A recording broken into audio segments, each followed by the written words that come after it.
is G Mr. Drew here to welcome you to another episode of the Andrew Glowczewski Experience. This is episode 138B, I believe. I'm gonna have to go back and retitle the last episode 138A for being the first half of this environment piece here that you see I'm halfway through with. And yeah, I'm just gonna pick it up and where I left off. Basically, I'm just gonna clean it up. I'm gonna use my white paint markers to clean up a little bit of the sketch lines, and then I'm gonna start coloring it, and hopefully, have this done in time. And then and yeah, we'll see what I do later on. What I'll be working on next. Always super exciting stuff. I have Fat Man Beyond playing in the background. Latest episode, they're talking. They spoke with the um,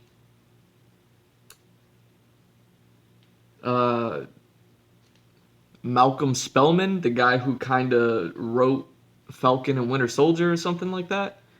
Uh, Either way, it was a good interview, and they were talking to him, and now they're just talking about Jupiter's Legacy, that new series that's on HBO. Either way, I'm gonna let that play in the background while I start cleaning this sketch up. Let me adjust this camera and all that stuff, and yeah, feel free to join in and talk or anything like that, man. Diablo Cody won an Oscar, right? She did indeed. Here's a little inside info, ready? What you got? Little fucking Hollywood dish. The only reason I ever joined Twitter was because I was reading in Entertainment Weekly that Diablo Cody tweeted something. And I was like, what is it? What's a tweet? And I read her pithy comment, and I was like, I can make a pithy comment. And so I joined Twitter as well. So whenever I hear Diablo Cody, naturally, of course, I think of and shit, but I also think of like she was my bridge to Twitter, and it's not like I knew her. It's not like I called her up and I was like, "D, teach me Twitter." I just honestly, I was like, "She's young and hip. Perhaps this is something I should look into." She was just shook up into the Twitter mounds. She just didn't know it. Hey, hit your writing to the stars, my friend. Oh yeah, man. Do what the famous people do. That's what my grandmother told me. She said, "You'll never go wrong doing what the famous people do." Unless it's awful, in which case. Bill Cosby, she said, especially that Bill Cosby. He's got his head screwed on straight. Those are the comedy albums my mother let me listen to. She wouldn't let me listen to Carlin. She wouldn't let me listen to Red Fox. These were albums that my father had bought me and stuff. But I was allowed to listen to Cosby because she always said, she's like, he works clean. And I had all of those albums as well. So did I. Believe me, I'm not trying to, I'm just, you know what, we should just leave it and move on. But to my brother Russell. I was literally just going to say that. I mean, to people of a certain age, like, again, let's all first agree that what Bill Cosby did is hard. Yes. We're just talking about there was a time we didn't know this, and in our childhood, enjoyed a whole side of an album called To Russell, My Brother, Who I Slept With. And it's like, it's a classic thing. We can't do this. We should just do it. I feel like there's people that are like, yeah, but like, but Woody is still ... I'm not making excuses for anybody, but I do, I agree with you. Yeah, no, there's the particular yoga of having grown up the era that we did, the age that we are, of discovering that people for whom, not to say idolized, but were deep fans of, turned out to be some of the worst people on the planet. And so trying to find a way to square that circle of, I still have fondness for this stuff, even if I can have no fondness for the person. Stuff. I purged all that stuff out of my fucking... I had it on record, I had it on cassette, I had it on CD, I had, fucking iTunes versions. And that was it after that. But every once in a while, one pops up because unless you delete or double delete something out of iTunes, you're just doing a random play. It'll just grab, and every once in a while, like we'll be in the car driving, and suddenly you start hearing like Buck Buck. Oh, don't. Oh, God. Such, look, anyway, we should not be talking about this. This is how our show gets canceled, Mark. And like, they did a 10-minute appreciation on the classic works of, yeah, no, we're not. A2comicbook.com. Yeah, I don't want to lose those guys. That's all I got. Comicbook.com anymore. 80 Club. We were right. Yes, that's the only Wow. part of the show that they were. They were not doing this Are bit the apologists? Question mark. before I started streaming. There are, moving on, there was an announcement of 2 departures from The Flash. The TV show The Flash, not the TV show The Flash. The movie's going full steam ahead, but Tom Cavanaugh and Carlos Valdez are leaving The Flash. Well, I mean, look, it's a big loss because they've been there. Well, Carlos been there since day one, and plus they've both been there since day one, so it's tough. Mm-hmm. But I'm sure they're just like, Whoa. how many different ways can I say, Barry, you gotta do something? Like it's been 7 years. It doesn't seem to be ending bitterly. No, they are both open to, and the show is open to having them, make guest appearances, as time goes on. But yeah, to your point, like they have been doing different iterations on relatively the same kind of show for a long while, and at some point as an artist, I have to imagine you want to try and exercise different muscles and spread your wings in different ways. And so they're leaving on what seems to be good terms, according to Flash executive producer showrunner Eric Wallace. Tom and Carlos have been an integral part of our show for 7 seasons and will be greatly missed. Both incredible talents who create beloved characters that fans and audiences around the world have come to love, which is why we are happily keeping the door open for return appearances. That's good. It's positive. Yeah. And Carlos has been in and out for the last season or 2. Mm-hmm. Like he hasn't been there for every episode. They got a new man in the chair there going on. And Tom, like fucking, how many different Wellses can you play? I mean, he's done a lot of them. But they're a happy bunch up there. I mean, I haven't been up there in years, but like, I did 3 episodes of The Flash. Mm. They're pretty tight knit family who enjoy each other. So it's nice. It's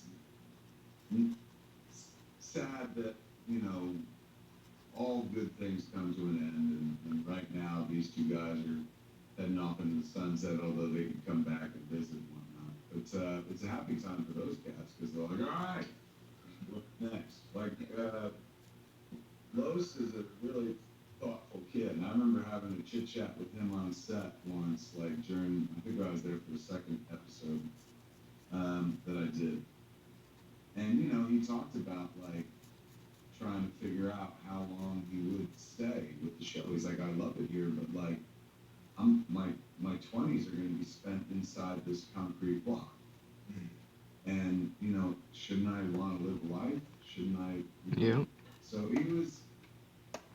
when I saw that announcement, I was like, it makes sense. He's also a musician. He's got some other things he wants to do rather than just vibe it yet again. And also what happens too is if you leave, you get to come back, and when you come back, you're happy to see the character, and the actor's happy to be there and stuff, and some big welcome home reunion scenario. So nothing good's gonna come from this.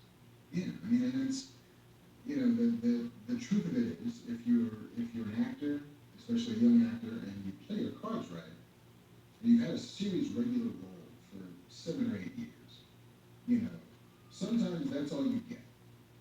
Not to be like a purveyor of doom and gloom, but like 8 years as a series regular on a network show is the jackpot. If you ever strike that jackpot again, then it's lightning striking twice. Not everybody can be, Robert Urich, or Tom Selleck. We're like, we're gonna keep making shows with this guy until he, passes away. Right. But if you get a great great 7 years of a show that you like with people you love, and you can save your money and spend it wisely and buy yourself a house that's not past your means, and then do the other stuff that you love. And then find, maybe some of that's acting, maybe it's other stuff, maybe it's indie movies, maybe it's whatever. But you bought yourself a ticket, and you rode the ride, and you left happy. Hopefully, knock on wood. Well, we wish them well. Indeed. Those two heroes. Tom Welling, responsible for one of my favorite performances of all time, that first season of Flash, and him playing Eobard Thawne when he was like, "Run, Barry, run." Fuck. I still get chills. Run, Barry, run. Yep. So good. That whole first season was so fucking fantastic. Like one of the best first seasons of television ever produced that I watched. God, it was so good. The Man in the Yellow suit. Oh, now it made me feel like I want to go watch that again. It's so good. Remember? Oh my God, I mean, you're emotional thinking about fucking his mom getting killed. So good. So good. First season of that show is fucking fantastic. God damn it, it's so good. Okay, what else? Somebody asked in chat what's going on. Can I say anything about Motu? I believe, what is the date? The 10th. I believe this week, perhaps, you may be seeing some imagery. I think that some of the first press is breaking. So I'm not sure if I'm at liberty to say, but there's a preview coming, and I did an interview for it, and I know that I had to approve images, and so I know that you're going to see some the first images ever released, and I think that's this coming week. But in other news, I saw the teaser trailer, which is fucking phenomenal.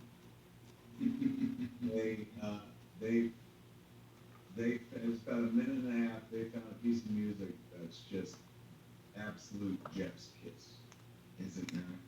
Yeah, especially with the material. But it's wonderful, and it makes you like it. Like I know this fucking series in and out, and it made me go back and start watching it again. I was like, holy shit! Like that Netflix marketing department, they know what the fuck they're doing, man. Like that's the trailer I saw. It said Netflix creative or whatever the fuck, and it's a great spot. So I can't say when you're gonna see it, but if I'm seeing it now, then it's coming fairly soon, I guess, is what I don't want to get fired. Yeah, I don't have that many. Number one, I don't have the, fucking swag that Malcolm has. He literally talked about like fucking doors open. He's like that 3 seasons on Empire puts you on a list in a room where people are suddenly like, I'm not even gonna read your sample. Go. Like, it's that crazy in this business and stuff. And that he met the challenge. You know what I'm saying? Like fucking he doesn't have a long resume. Especially based on what we saw. Like it's not like, oh, this guy's been working forever and stuff like that. He has, but he's not been working in the business forever. And still turned in something like way better than anything I could have done. Yeah. And there's also the weirdness of Hollywood, which is that's a dude, even though he says like was out of business for a long time, after he breaks back in with Empire, I am sure that there's years worth of stuff that he worked on that nobody's ever seen. Because Hollywood is just that way. Like I pitched, I sold, I wrote pilots, I wrote movies, and some of which got produced, some of which didn't. But much of which just won't ever see the light of day. Because that's the way you can have a complete career in Hollywood as a screenwriter, writing things that nobody will ever watch. And still pay your mortgage, feed your kids, and buy clothes for everybody, and save for retirement. That's my friend Brian Lynch, who wrote like Minions movies and Secret Life of Pets and stuff. First 10 years he was out here, he wrote script after script, got paid incredibly well, but nothing got produced. Yeah. I was like, oh my god, man, I wish I was you, just writing scripts that I get paid for, and fucking nobody ever criticizes them because they don't get made. And he's like, yeah, but they don't get made. That's the point of the story. And then he hooked up with Illumination, and everything he did got made and stuff. So yeah, it was a good chat today. Absolutely. All right, what else we got? We got one last story. It's a quickie, but did you ever watch Pennyworth? No, I didn't. The Alfred Show, Young Alfred, Baby Young Alfred. Alfred, indeed. Which is on Epix, a cable channel you may or may not have in your coterie of channels on your remote. It has done 2 seasons on Epix, during which I'm not sure how many people watched it. I see it every year gets put up for award consideration. The show's now plotting a move from Epix to HBO Max for a potential 3rd season. Look at that, man. That's a vote of confidence right there. Indeed. HBO Max likes what they've seen for 2 seasons enough to be like, we'll take it. Yep. So part of the deal, which they're still negotiating, would involve a new season 3, and additionally the previous episodes from the first 2 seasons. So you could have all of it in one place if you'd like to watch the, kind of weirdly period / contemporary / a little temporally fluid look at the origins of kind of badass British London chauffeur / butler / bodyguard / spy, Alfred Pennyworth. Is it, are there any masks? I remember, I've seen like 3 or 4 episodes, and in those 3 or 4 episodes, there were no masks yet. Although, he does get to hang out a bit with young Thomas Wayne, who's a billionaire in swinging London as well. So yeah, they don't quite fight criminal masterminds, but it's interesting. It's worth a look. What year, when does it take place? 60s London. Yeah. So you get a little bit of that swinging 60s, a little bit of that, not quite as cheeky as Austin Powers, but it's a little Summer of Lovey. If they put it on HBO Max, they'll get another set of eyeballs from me. Is that the news? That is the news, my friend.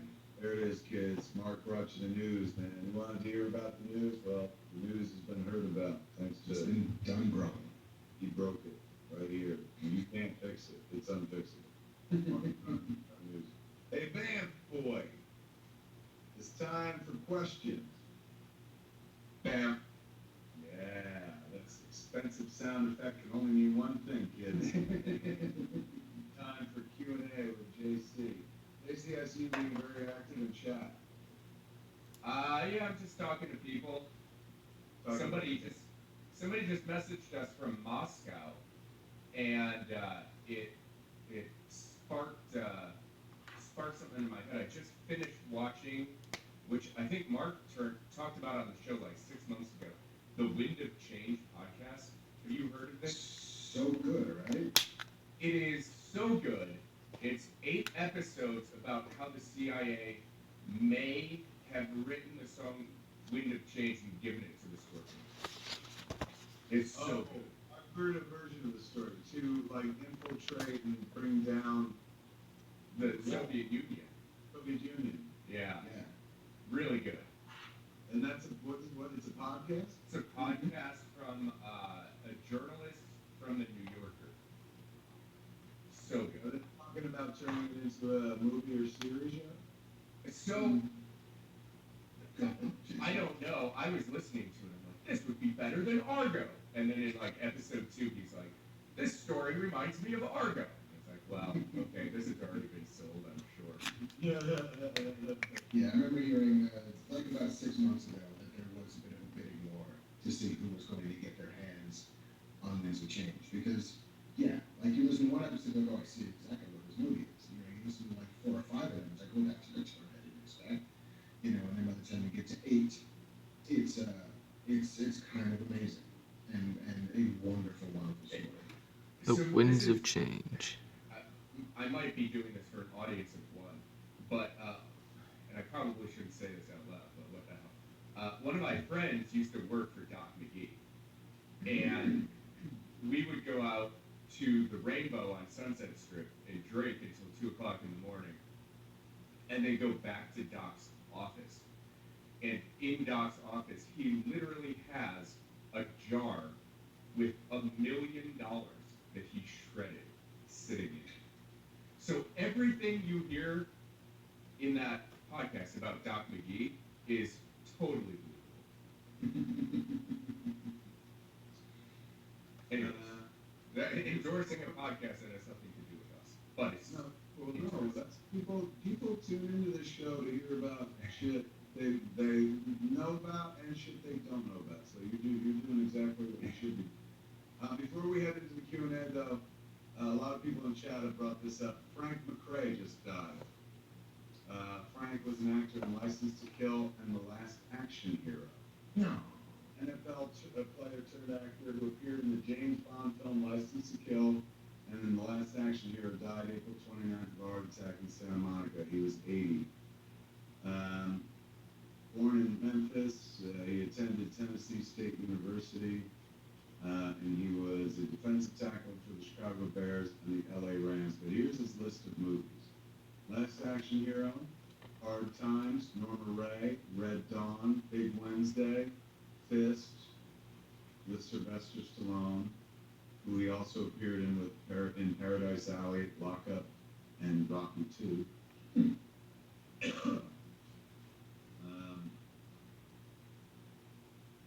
He was in National Lampoon's Vacation. I believe he was the cop. Poor He was connection. like, he treated me like a dog, Mr. Wally. Uh-oh. He took away. He's the Wally World. I just got a poor connection notice. He was also in 1941, Batteries Not Included, and Used Cars. What a list. Rest in peace, sir. Yeah, that is a huge list of movies and TV shows.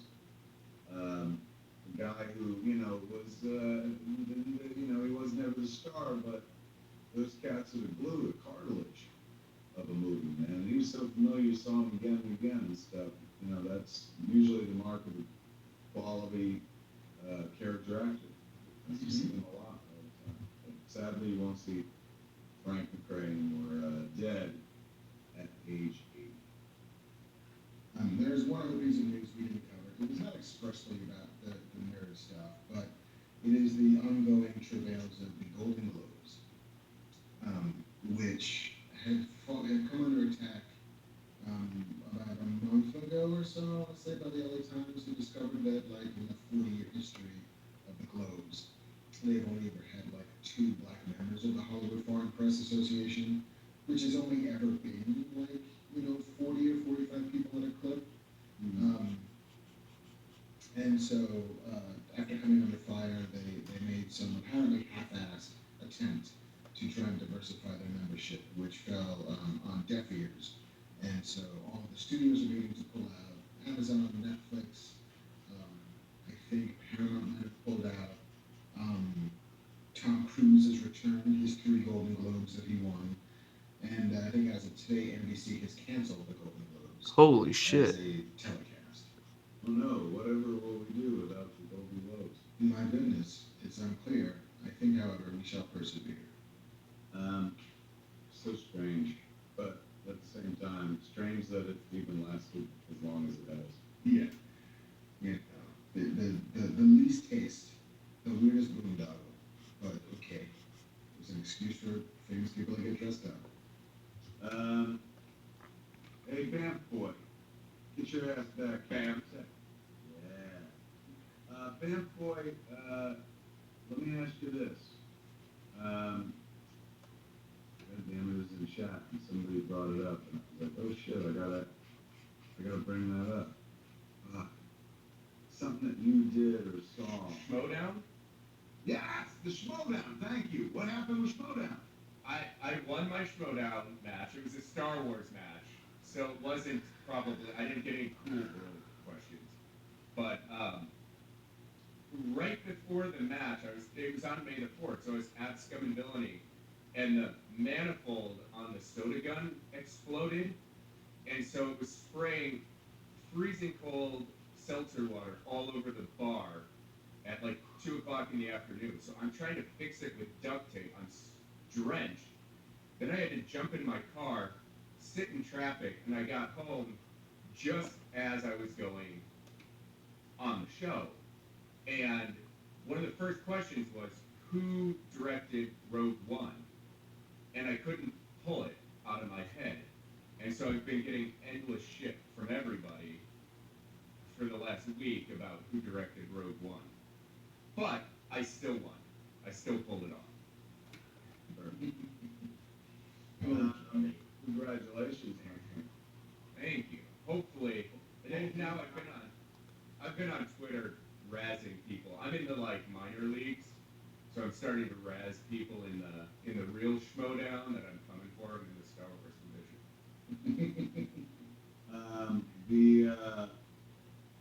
Another news story we should probably hit on. And somebody was like, "Is it news if you just read a dead person's body of work?" Tawny Katane passed away, age 59. Mm-hmm. And Tawny Katane, people of my generation, Mark's generation, remember from the White Snake videos, Mm-hmm. cover of Rat albums. But I saw her first performance. I think it was the first performance in a movie theater. I went to see Bachelor Party. Yes. I was staying at my sister's college the summer of '83. I guess that's when Bachelor Party came out, '84. And Sounds about right. yeah, I think that's right, '84. And like a bunch of the sisters in her dorm, like took me to see Bachelor Party, which was an R-rated movie. And that was the first time I kind of like saw Tawny Katane and fell a little bit in love with her and whatnot. She was in The Perils of Gwendolyn, Witchboard. She was in some Hercules as well. But the music videos, she was married to that dude from White Snake for Red Hot Minute. Like, Mhm. But she just passed away. Jen really wanted to name our daughter Tawny after Tawny Katane. And I Why? said, Why specifically after Tawny Katane? she just thought it was such a cool 80s name. She just loved it. It very much is. We cannot. So we named her Jocelyn, and we spelled it weird so we could call her Jen, like a Star Wars name. Well, a little more on brand than Tawny. yeah. Although Jen and I, Tawny Katane, fucking cantina. It's the Scum and Villainy cantina. Jen and I met at a rap concert though, at the House of Blues. So it is on brand. That's fun. At the now gone House of Blues? Now gone. Now it's a Chase Bank and a high-priced apartment building. Right, that's what they built there. All right, the Q&A begins, man. JC's going to pick 3 questions. Me and Mark are going to try our damnedest to answer those questions to the best of our abilities. All right, this is from Frick25. What do you guys want the next Indiana Jones MacGuffin to be?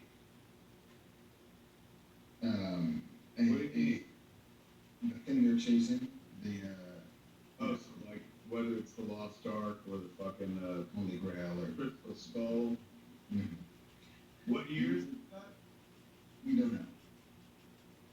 We figured the last one was the 60s. I think the last one was the 50s. This was Damn. Atomic Age. The last one was the 50s because it was Aliens, Atomic Age, Nuclear Fridge. So we get so the next one. So I'm in charge of this hypothetical Indiana Jones movie. So I get to pick the era and what they're going after. I feel like it should be like late 60s, 70s maybe. I'm going for 70s, and it's Bigfoot. Indiana Jones versus Bigfoot. He's got to investigate that footage where he fucking lumbers and then he looks at the camera and shit. And it's all free. It's Bigfoot, the Loch Ness Monster, and what's another thing that would have been on this for show? Wild Boy? Is it Bigfoot and Wild Boy meets Indiana Jones? That'd be amazing. Possible diversity, it would be Bigfoot, Loch Ness Monster, and he's done Aliens with Crystal skull, so I don't want to say like fucking Martians, but Jersey Devil. come on, Mark, keep it real. Cults. I've never seen the rise of satanic cults. So he's dealt with cults a little bit. We're not, well, you know, the dark versions of religion, i.e., Holy Mall and stuff like that. But that, I think technically that could be considered a cult, right? It was a thuggy death cult. Yeah, I guess it's on brand. I'm saying my Indiana Jones movie takes place in the 70s, and it involves him fucking facing Bigfoot, the Loch Ness Monster, and what was the third thing? Cults. And Satan. Satan. Bam. Mary's baby / fucking exorcist / race with the devil kind of Satanism. That sweet, sweet 70s Satanism that we all wanted to be a part of.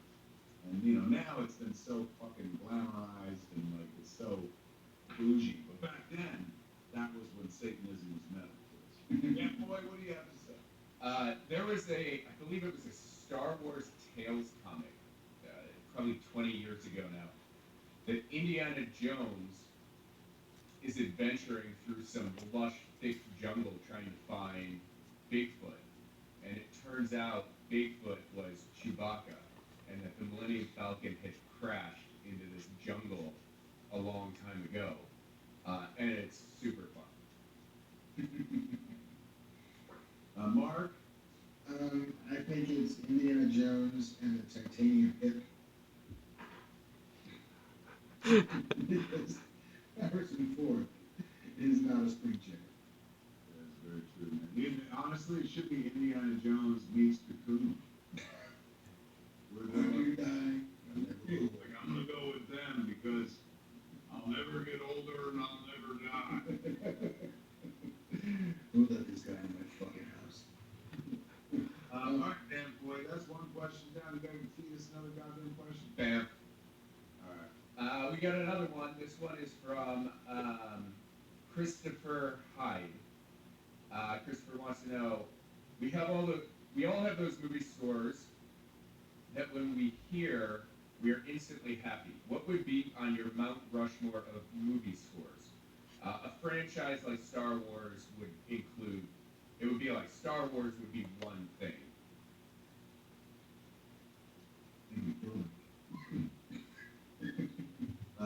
All right, so my Mount Rushmore of movie franchise. Scores. Scores? Only scores. We're talking about the music. Should be easier. John Williams, Star Wars scores. Rather, it's not the composer, it's the scores themselves are getting. Mm-hmm. Star Wars, Superman, Raiders of the Lost Ark, and one more from Mount Rushmore. Batman, Tim Burton, 1989, Danny Elfman's Batman score. That's my Mount Rushmore. Okay. Wait a second, yeah, because it's not the, if it was the composer, then Williams would be appearing 3 times. Right. It's not the composer, it's the scores. Correct.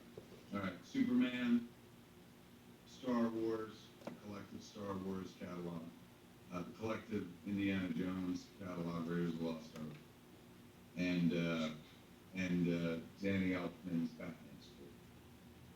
Yeah. Okay. Damn, that Batman score. Beat that. Yeah, with stick.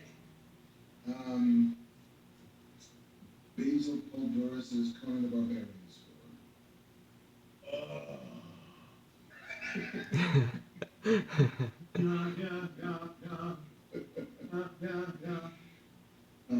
No, he's bum bum bum bum bum bum bum. Yeah.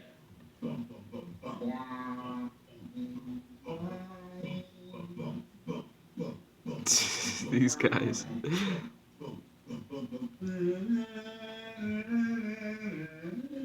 That's a great score. That's a good score. Let's see. The Star Trek II Wrath of Khan score. I like it.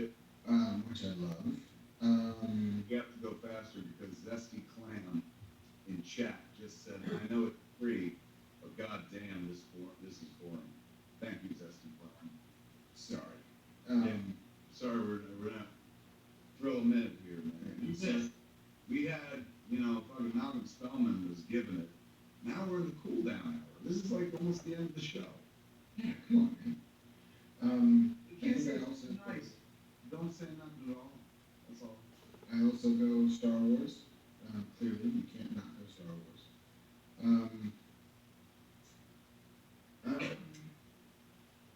Fuck, you got me thinking about Excalibur now, which has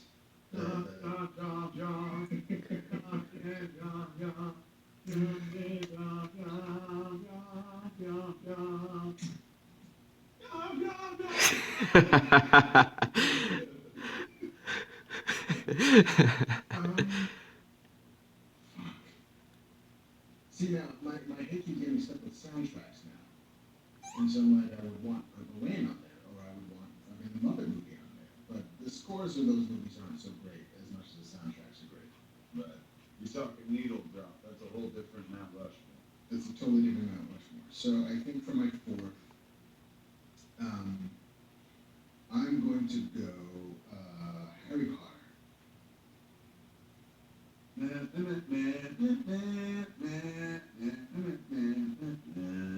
that is a pretty good score. I mean, that's John Wayne's as well, isn't it? Mm-hmm. John Wayne is the king of the score that you could hum or do out loud. You know what I'm saying? Yeah. Like, nobody's saying that about, like, fucking Philip Glass or something like that. Or who's the guy that does the fucking Man of Steel and stuff? Oh yeah, Hans Zimmer. Yeah, it's tough to do. What is the Dark Knight? There kind of isn't one really.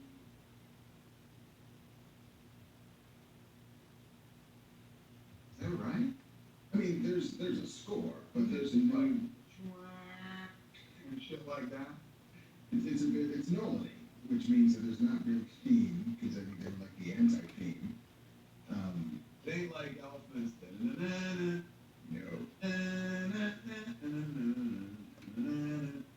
No, not even close.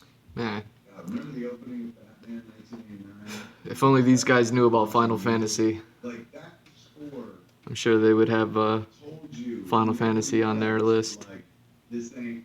We're not. Final Fantasy's got some of the best, right? This ain't Batman, from the TV show. This is fucking movie because it had that like.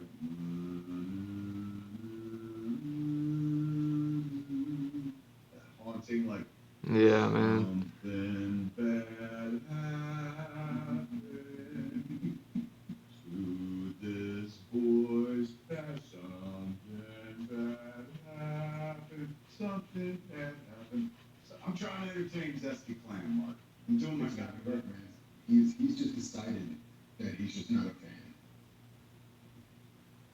I'm playing the Zesty Clan. Everyone else might as well jump off the show. I'm trying to win one heart tonight. Start one, Mark. The DJ saved my life tonight. What about no Ennio Morricone on there? I mean, Good, Betty, Ugly is pretty strong. Like, it's hard to. Where's the Snuffles?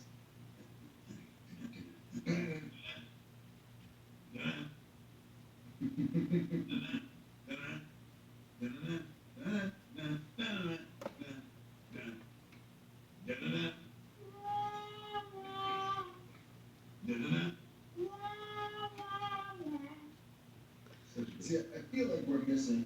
We're giving away a great game show on sci-fi or something like that. Just like, what's the score?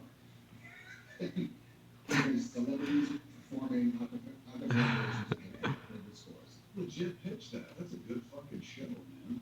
I'm just saying. That's fun. Like you literally fucking you just try you go like, all right, it's kind of like name that tune, but it's like, can you understand the theme I'm doing? Does this make any sense to you? Yeah. Is this stuff? Band boy, you had some thoughts?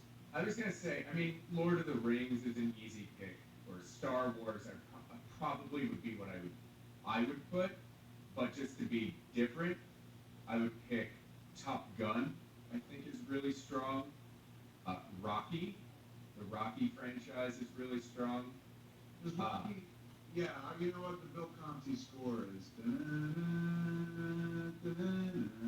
Yeah, that is pretty. And then if it's franchise, you get Ludwig redoing it in Creed and updating it. I'm already you don't have to fucking tell Creed to get me there. I was already on board. You're like, hey man, what about Creed? Oh, dude, I forgot. Flash Gordon by. Oh shit. Wow, that was a great score. Yeah. Flash It's not Gordon. even just the 2 or 3 pop Flash. songs that are on there. Ah. Toto's score for Dune. That's not Rushmore though. I don't know. It makes me feel good every time I listen to it. You're a Rushmore. You do whatever you want. Yeah, it's your Rushmore, the Dakota nobody goes to. You're Rushmore or less. Yeah.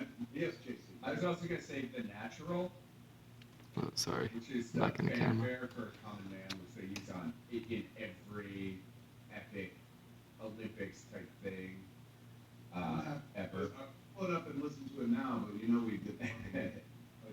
And then of course Back to the Future.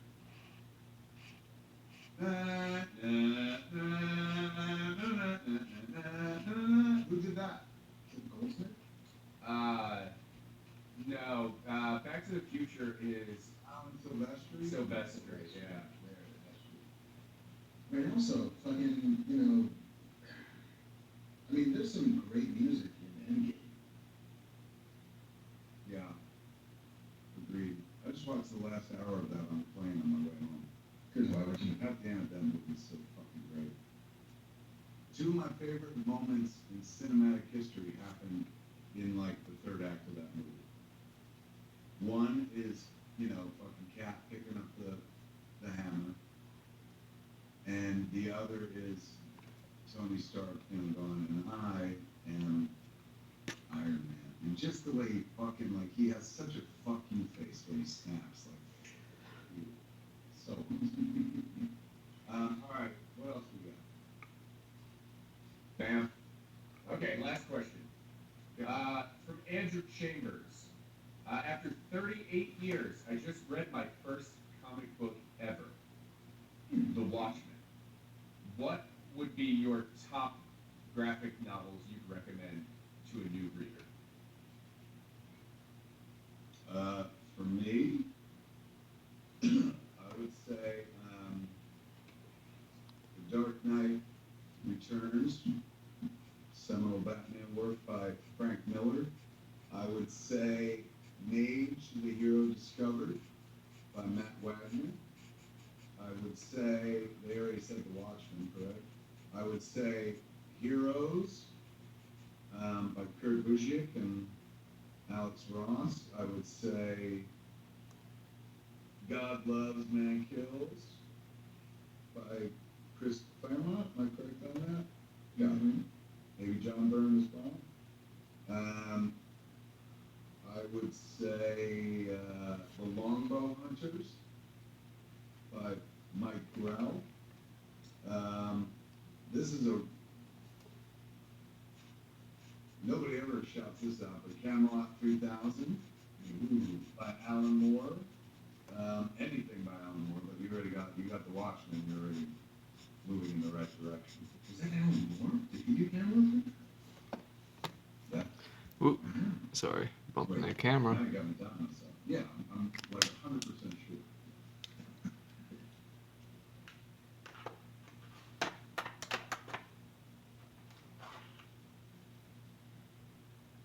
Mike Barr.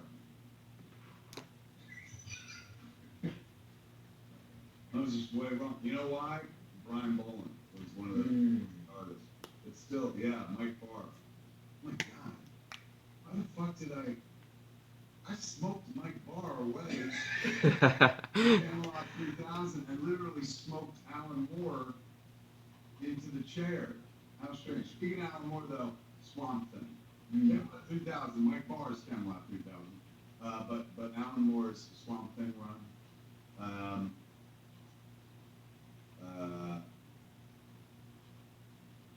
I don't know. That's a bunch for me. What about you? That's pretty good.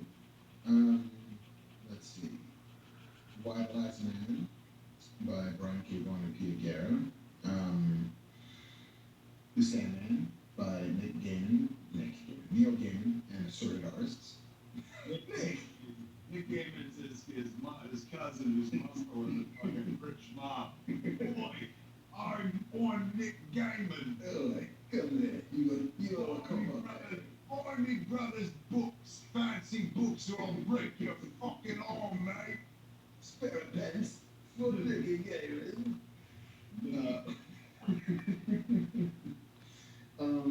Let's see. Kingdom Come. Great call.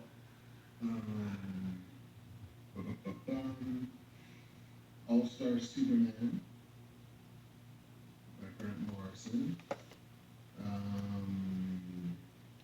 Fearful Symmetry, or Craven's Last Hunt. I believe that's a good one. Let's see. Hard Boiled by Frank Miller. The subject matter is John Darrow. yeah, Hard Boiled. And Sin City.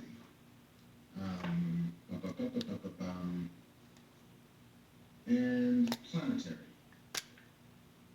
I think Planetary can broaden some horizons a little bit.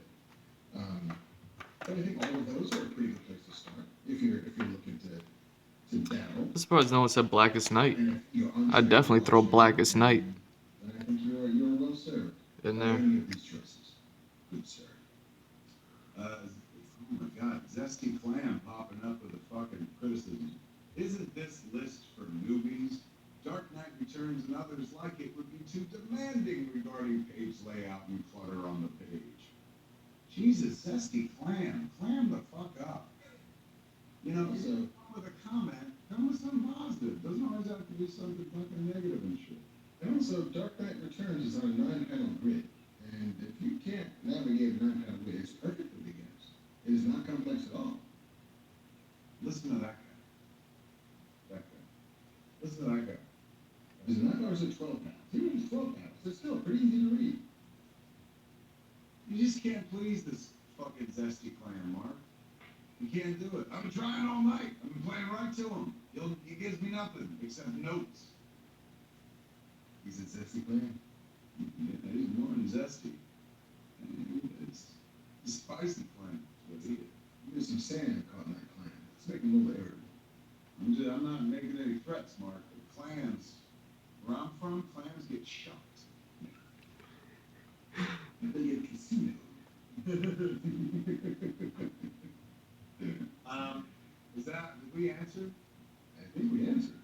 Bath boy, return. Bath. We did our job. Can we go home now? Can we go sleep? I think we are done. We've been on for a while. It has been a 3-hour show, and we only had a half-hour guest. You know, we detoured for a while. The Joss Whedon thing took a lot of time. Indeed. But, you know, hopefully it's not an audience full of zesty clams. Hopefully some of you are happy clams. Had a good time tonight. If you had a good time tonight, you thank old JC. He's the fucking oracle, the Barbara Gordon, who's making this shit happen, fucking casting us out into the universe and shit. Keeping us warm for when we finally get to return to the Scum and Villainy Cantina and take our rightful places behind the bar and do this shit live with people as they get drunk and pretend we're fun. We thank you, JC. How's the bar going? How was May the 4th? May the 4th was good. We've been busy. I mean, we can't put a lot of people in there, but we've had lines every weekend, Friday, Saturdays. So people showing the love, which has been awesome. Lines outside the door, lines in the bathroom stalls. Come on down to Scum and Villainy Cantina. Drug Haven on Hollywood. I will say, on May the 4th, which we're kind of crossing the streams, but the Hobbits, Merry and Pippin came in. Yeah, I saw that in one of your feeds. What happened there? They came in to talk about their new podcast and talk about being in these big franchises, and they sang the Hobbit drinking song sitting at the bar. So Oh, nice. Look at Yeah. you. It instantly started pulling down all the decor and turned it into a fucking Hobbiton bar. Little friend jumper. Yes, we thank JC. And don't, if you want to thank him for real, in real life, go to the Scum and Villainy Cantina, but be prepared to wait in line, apparently. Yeah. Know where you won't wait in line? To fucking sit here and worship at the altar, keep pointing in the wrong direction, of the one and only fucking high priest of this bullshit. Give it up for damn it, it's so backwards. Give it up for Mark Bernard. I'm on the screen, you're right next to me, but over there, you're on the other side. Give it up for Mark Bernard. Thank you, sir. Well, I'll be the high priest of whatever you need. Oh, fucking, then be in my Indiana Jones movie, be the high priest of fucking satanic cult and shit. And you be a good cult leader. You got a kind face. Nobody's expecting it from you. Like, we would have put you up front. You'd be like his sidekick through most of the movie, but in the third act, we revealed that it was fucking you all along, and nobody suspects the sweet-faced guy who's got a few notes about your fucking HBO series and shit.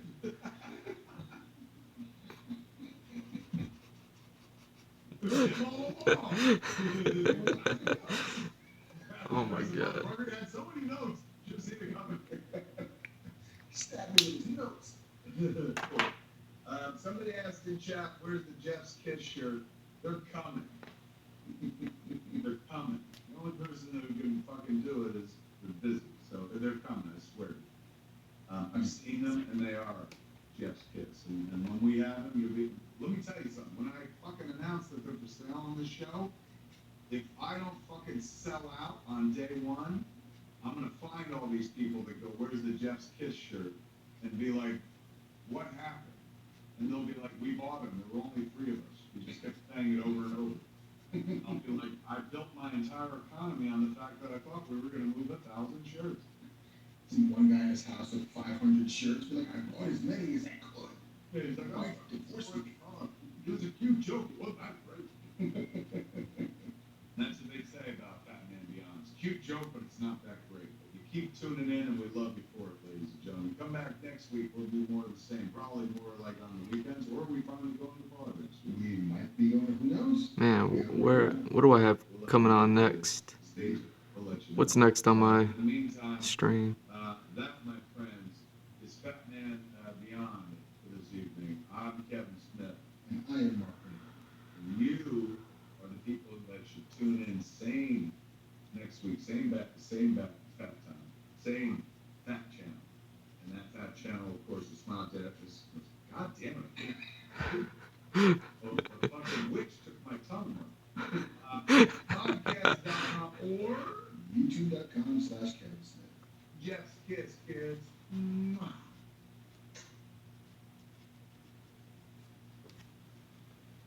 Alright, what do I have next?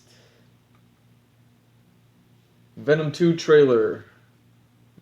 The Nerd Soup podcast talking about There's no to me, but that'll help the channel out. Patreon.com/nerd. Venom trailer and other Hey things. guys, did you get a face stick or something?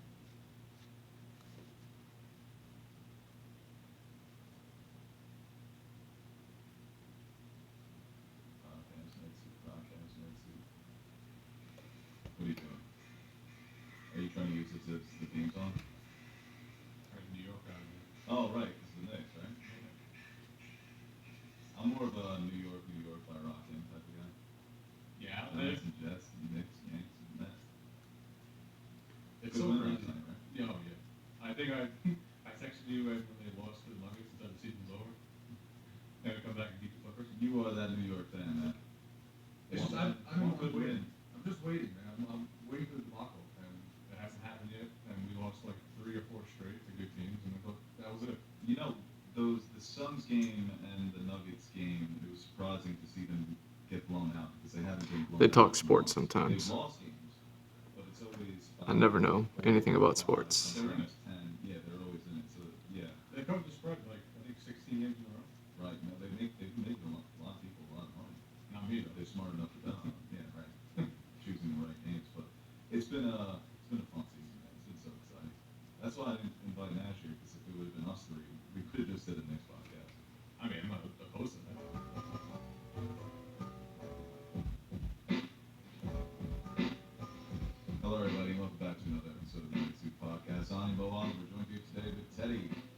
that's it. No Aaron today because his car broke down, so wishing him well. Hopefully he knows how to change the tire. You can impress some people that are driving by on the road. And that's the best. You know everyone's looking at you. That's when you get to show off, right? That's the whole. Can you do it? No. You can't change tire? I feel like I know what to do, but I would fuck it up. I've done it. It's not handy. Dude, Southern State, I've done it, and it's scary, bro. Cars going Was fast. it a young, beautiful woman? And you, No, I did myself. oh, okay. I had You were flat the tire. young, beautiful woman. Oh, you were part of it. You were part of that Six Flags trip too, where I had to change that tire. Yeah. Well, we changed it about 3 times. Yeah, the spare was flat. That's going to be a story for the Patreon. But for the normal listeners, you can check us out on YouTube, Spotify, iTunes, Google Podcasts, all the place and homes for podcasts. And follow us on social media, NerdSoup, OSoup, Teddy NerdSoup, and everyone else is kind of on social media as well. We actually teased maybe a possible new podcast coming to the NerdSoup YouTube channel. Oh shit. New hosts. Not me. It's exciting. Yeah, well, you be an old host, right? That's upsetting.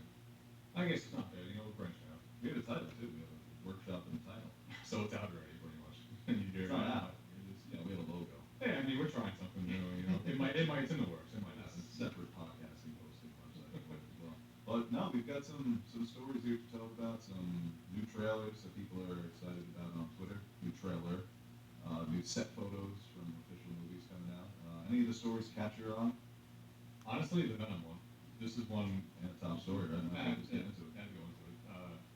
After the first one ended, I was really excited seeing Woody Harrelson in there. I'm pretty adamant that he's one of the best. Not the best, but he's up there with actors. He certainly is. He can play. I think he can play any role. No, I think he's definitely become one of my favorite actors over the last 5 to 10 years. So he's funny. He's charismatic. He can be very serious. He can play good drama. He can he can do everything. He can play every role. He was so great in the last Planet of the Apes movie when he's playing a villain. And in Oh this shit, I one, forgot he's about playing that. more- I have that movie too.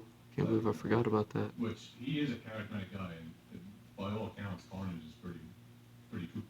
He's pretty nuts, isn't he? Right. Essentially the same powers as Venom, right? It's a symbiote that it looks like some sort of shadowy organization is experimenting on. I forget the guy's name. Do you know his name? Carnage's real name? Woody Harrelson's character name? No, I don't. Cassidy. Experimenting on him, it looks like he becomes one with the symbiote. Wade similar to, Cassidy. like, something Brock. like It's gonna be the same kind It's of the same thing, right? Yeah, Because that's exactly what happened with Riz Ahmed. Maybe that Riz Ahmed, it's funny, if you hadn't seen Riz Ahmed in any movies before that, you would think this guy's a terrible actor. Because that character was just a nothing character. So two-dimensional. At least with Carnage, it seems like he does have more of a personality. It almost just seems Similar like to Venom. that movie, the first Venom, was really just a stepping off point for Venom. This was his introduction, because he's an anti-villain. So did you need a villain for him? It was just kind of like showing off what he could do. The villain was the Risen Head. He was just kind of like a villain, just fill the gap, kill Villain, the villain. Yeah. That's what we see all the time in superhero stories. The first villain always kind of sucks. This is different in that it's a similar villain, but it's, like we said, just take another crack at it. Maybe Better actor. better actor, right? And Riz Ahmed's a great actor, but Woody Harrelson is a legend. So You know what's nice about these kind of movies too with CGI? You can put Woody Harrelson in an action-packed movie. It's all CGI. right, It's just yeah, he there. doesn't have to do his, he doesn't have to run around and Yeah. fight people. So you can get a Especially great if actor it's, like that. it's all CGI. Do you like the CGI look of Carnage? Yeah. Yeah. Yeah, I did. Yeah, people Dude, love these badass. characters, man. I They did. love this side of the Spider-Man universe. They did a great job with Venom. Dude, Venom is one of my top 3 characters. I love Venom, and yeah, His his character looked amazing, scary. His whole thing. Benefited from being funnier, and I hope this one is funnier. I like that opening introduction. They're making breakfast, and of course it's a mess. Him trying to Venom just being autonomous, it seems, doing things on his own, threatening to eat the bodega woman. Yeah, bringing her back, huh? Yeah. Like I said, like you said as well, I enjoyed the first movie. You enjoyed it. I do hope that this is better. It seems like it's a similar tone, which I don't mind. I think it's a tone that's appropriate for Venom. An R rating would really help. Can you do an R rating though? They initially wanted to do an R rating for that first movie. You don't. You want to bring in more people, I guess, to the box office. Right? The Yeah. first one made a shit ton of money, but we've seen R-rated movies can make a lot of money. I think it would help. But overall, the tone is similar to the first. I do hope there are just improvements throughout. Did you enjoy Tom Hardy's Venom though? I mean, I know you like. We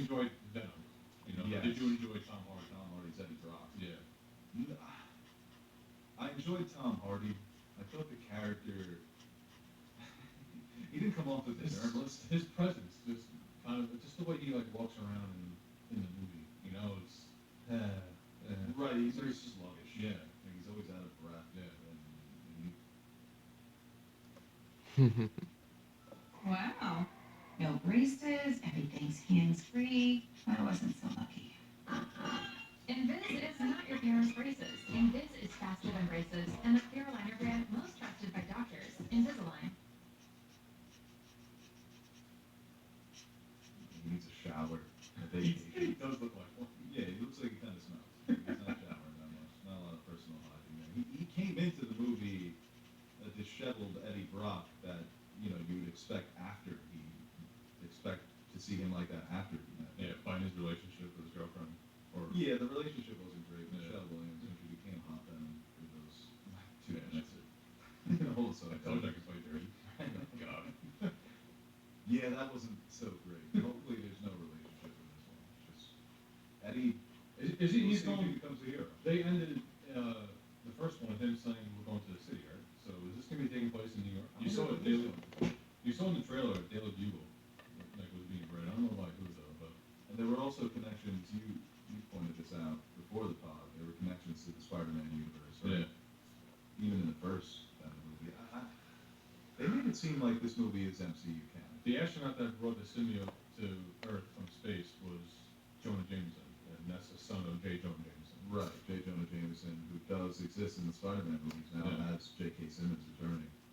And it was Morbius more so than Venom that had the connective tissue to the MCU. And There that was writing on the wall, right? In Morbius. There was writing on the wall. There was a wanted poster for Spider-Man hinting at the events of Far From Home. Michael Keaton obviously appearing at the end of the trailer. We didn't see anything that connected to the MCU in this trailer, but I'm really looking forward to one day seeing Tom Hardy's Eddie Brock interact Me too. with Tom Holland's Peter Parker. I think they're two characters that deserve to share the screen once again after the debacle that was Spider-Man 3.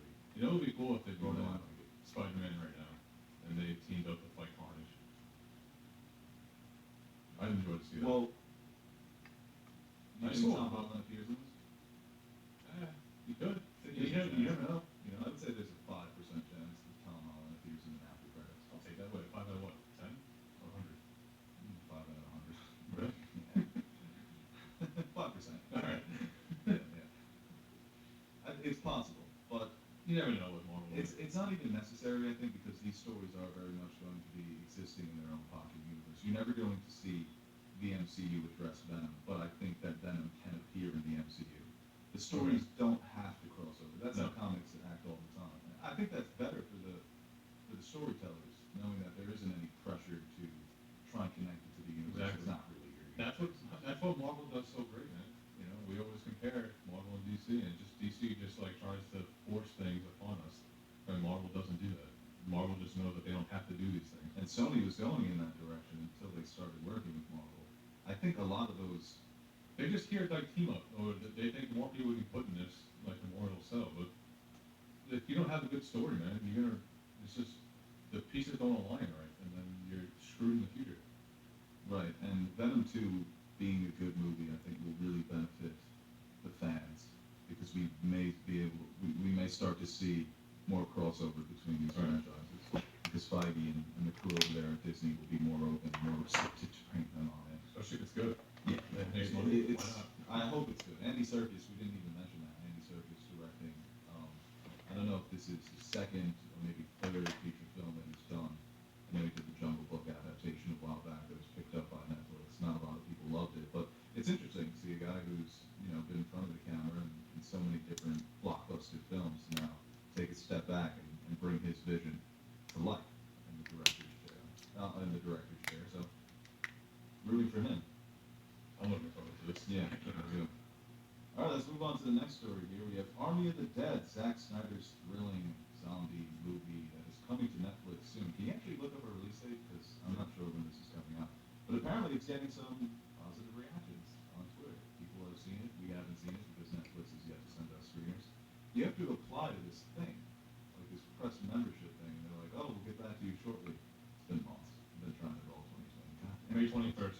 May 21st. Yeah. So this is just a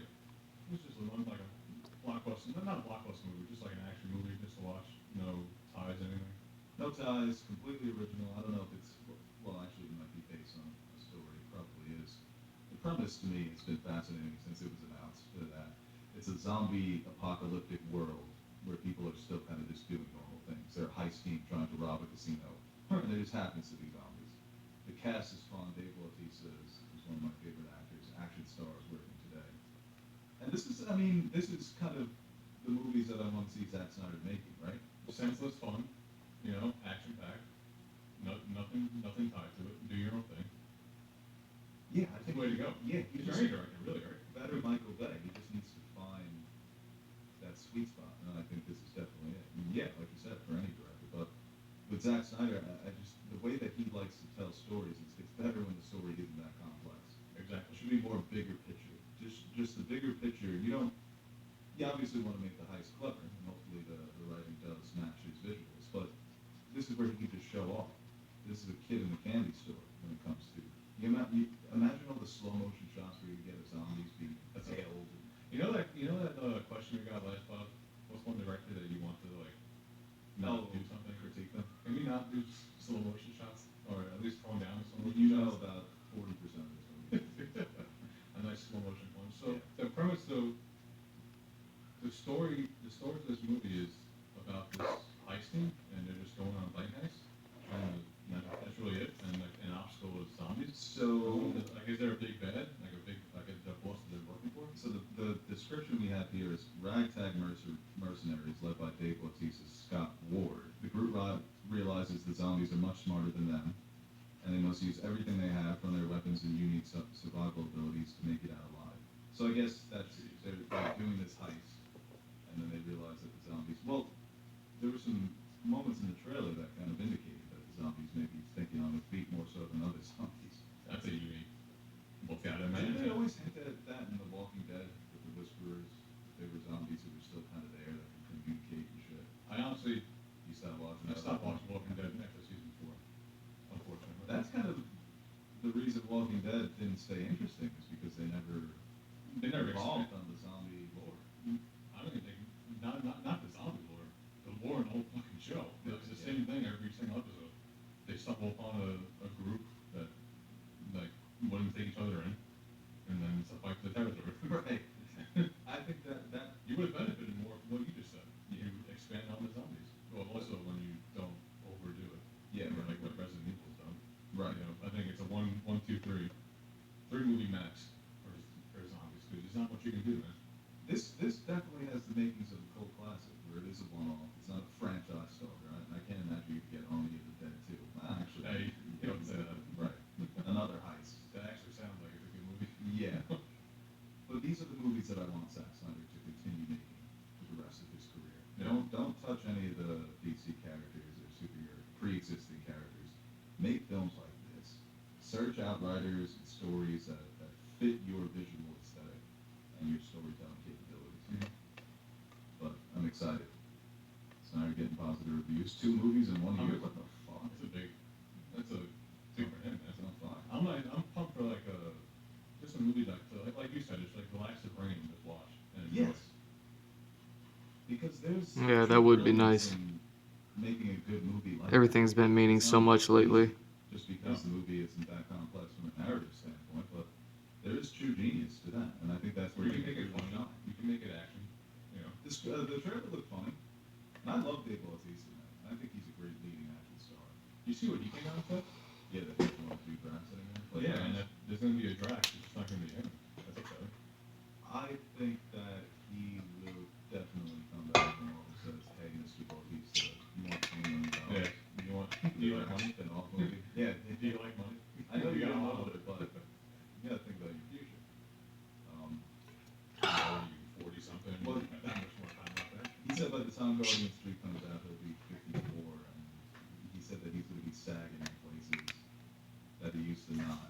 That he used to. All right. I guess. I get Well, that. Bautista's gonna be ripped for the rest of his life, though. Yeah, he takes steroids. Yeah. Funny, steroids take a toll on him, man. Let's move on to the next story. We got the first look at Leonardo DiCaprio and Martin Scorsese's new film coming out by the end of this year. Is there a release date for this? Can you look that up? Killers of the Flower Moon.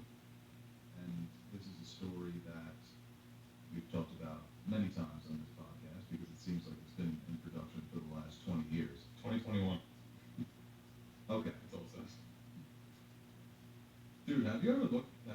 the story behind this Scorsese movie? It's pretty dark. It is. Right. It was a story that I wasn't familiar with. I knew that it was about the FBI investigating murders, but I never really looked that much deeper into it. And before the pod today, I finally did some research on it, and yeah, no, it's a crazy story. The U.S. has some dark past, huh? Jeez. Yeah, the way that public school sweeps these types of stories under the rug. I'm not going to talk about that. Let's talk about Abe Lincoln. Let's talk about Washington's cherry tree. Dude, we gotta ship these people out to Oklahoma. Right. They find oil, and we say, no, you can't have that. That's us. Right. It's about the Osage Native Americans, Midwestern tribe. That, like you said, they were relocated to Oklahoma against their will. Lo and behold, they land And they on were fine with it. They just left. Right. No problem. And yeah, and I think we said that they can't handle the money, the wealth that they're gonna have. So they assign guardians, white guardians to the Native Americans. And the white guardians were just, it's an endless amount of money they were just taking upon themselves. Right. And not giving it back to the Native Americans right. when they needed help. And it's history repeating itself in a way that's just often you think of the 1800s and the way that they were pushed out of their homes and relocated. And this is a story in the 1920s. Yeah. You know, this is almost 100 years ago. Yeah, less than. And it also coincides with the formation of the FBI. So the FBI, what happens is there are these mysterious murders that start happening in this territory, in the Osage territory. So were these murders were, I'm assuming, people that found out and they were Yeah, getting ready it's to sort start. of an intimidation tactics, or just trying to get rid of them. It was a lot of murders though. Right. It wasn't like one or two. Right. It was like, it's up there in like double digits. One report was this guy was on a train going to tell the authorities, like going to the FBI Right. to say like what's going on, and he got pushed overboard. I can't I believe imagine this isn't going to be an easy movie to watch. I don't, especially Scorsese. Yeah, no, it's, because he's not going to shy away from anything. No He won't chance. want to, stuff like that.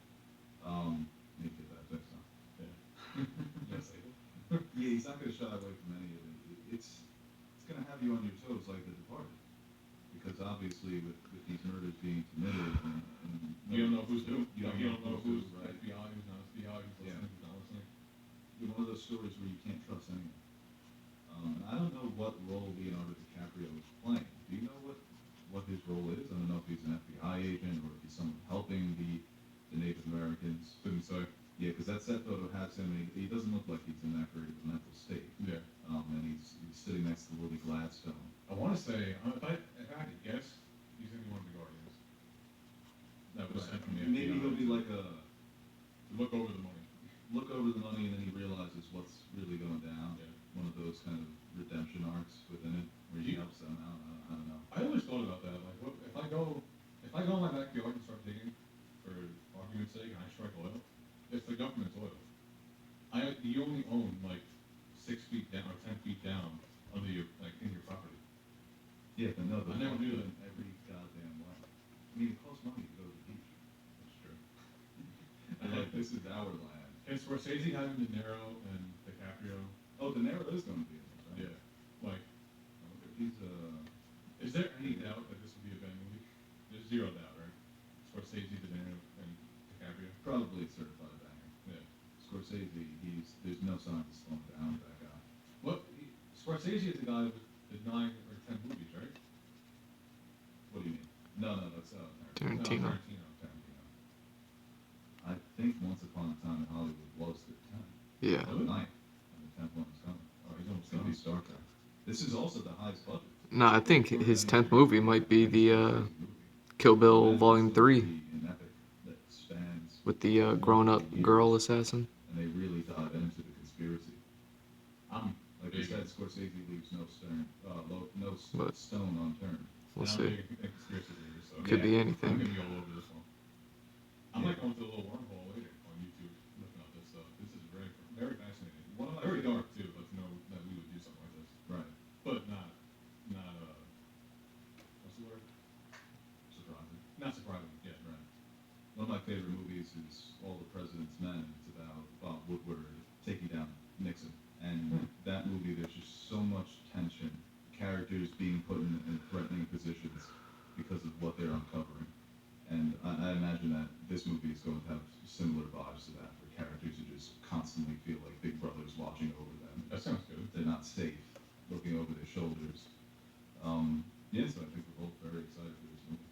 Whenever the hell it's coming out. Hopefully it's done by the end of this year. There's no official release date. No. But we have news about The Green Knight. This is a movie that's been a long push back. Oh yeah. Fascinating too. I love these kind of stories. Yeah. So on the way here, I was trying to think, was King Arthur real or a tale? And I'm like, no, I think of the Alexander the Great.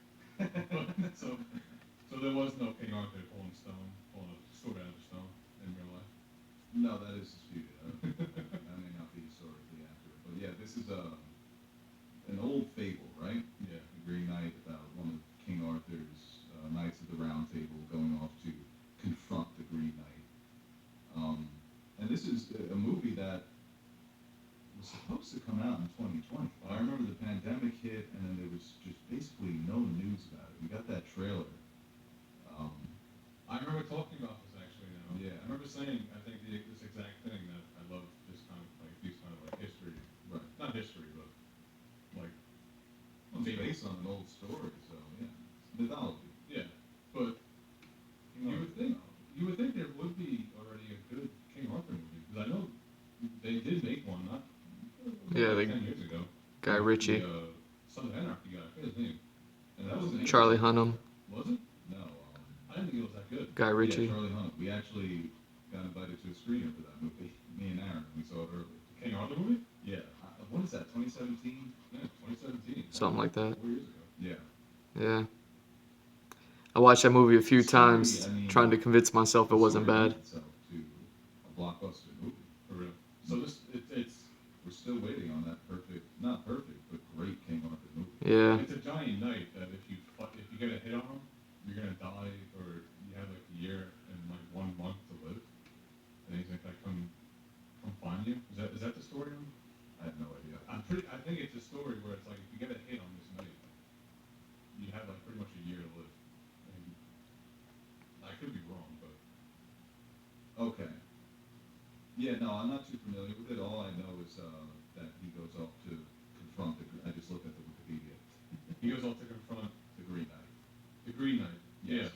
Yeah. Yeah, That's so what it he's was. not the Green Knight. He's just No. a Knight of the Round Table. Yeah. King Arthur's nephew.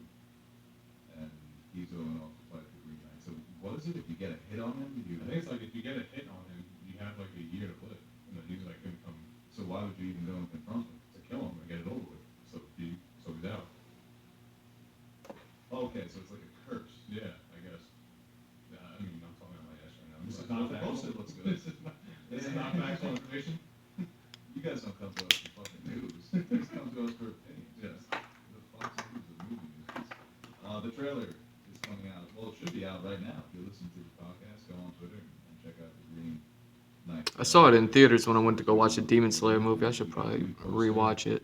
The new look at Death Vitalis, the main It character. looks sick, dude. Yeah, it does. Looks really good. That's the thing. The movie looks incredible from the trailer, from the posters. I wonder what this question is. Death Vitalis, such a great actor. A24, it can't be that big, but it does look very pretty for an A24 movie. I mean, they all look very gorgeous, but to set it as a medieval fantasy epic, as an A24 movie, yeah, that's a natural question that would arise. What's the fucking budget? A24 is putting out bangers. They're incredible. Good studio, man. Yeah, they're one of the best. They're definitely becoming legendary to the point where every time an A24 movie comes out, it's must see. They're not all great. but No, what do you they're- got? No, they've got a lot of 7 out of bangers. 10, you know, something like that. Right, yeah. It's a guaranteed interesting watch. I've never seen an A24 movie where I'm like, damn, that's stuff, or I wasted my time with this. Can't get the budget on it. Yeah, you're not gonna get it. A24 highs those numbers? They're so small, they're probably in bangers. Expecting though, putting bangers out.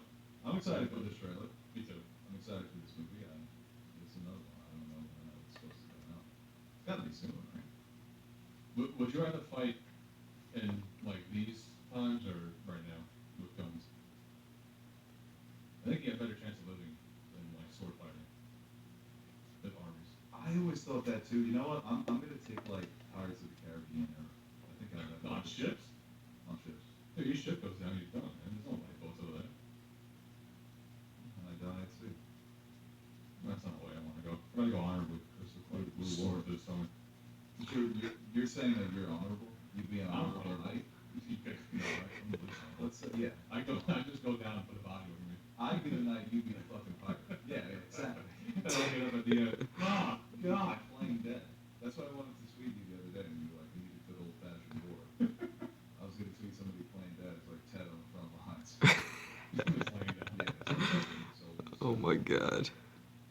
You do the complete opposite of Garfield's character in Max Over. The second I see, I know, right? If I see one of my guys, I'm just like, oh God, they got me. I'm just waking up now. I'm not gonna die, but I can't fight. Oh boy. You wanna go to fan questions? Yeah. Let's go.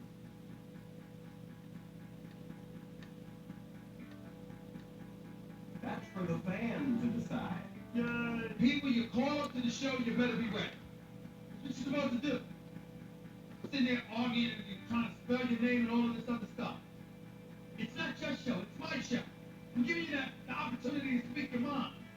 Don't call up here unless you got something to say. This question here from underscore Rasta 123. Goku versus Omni-Man.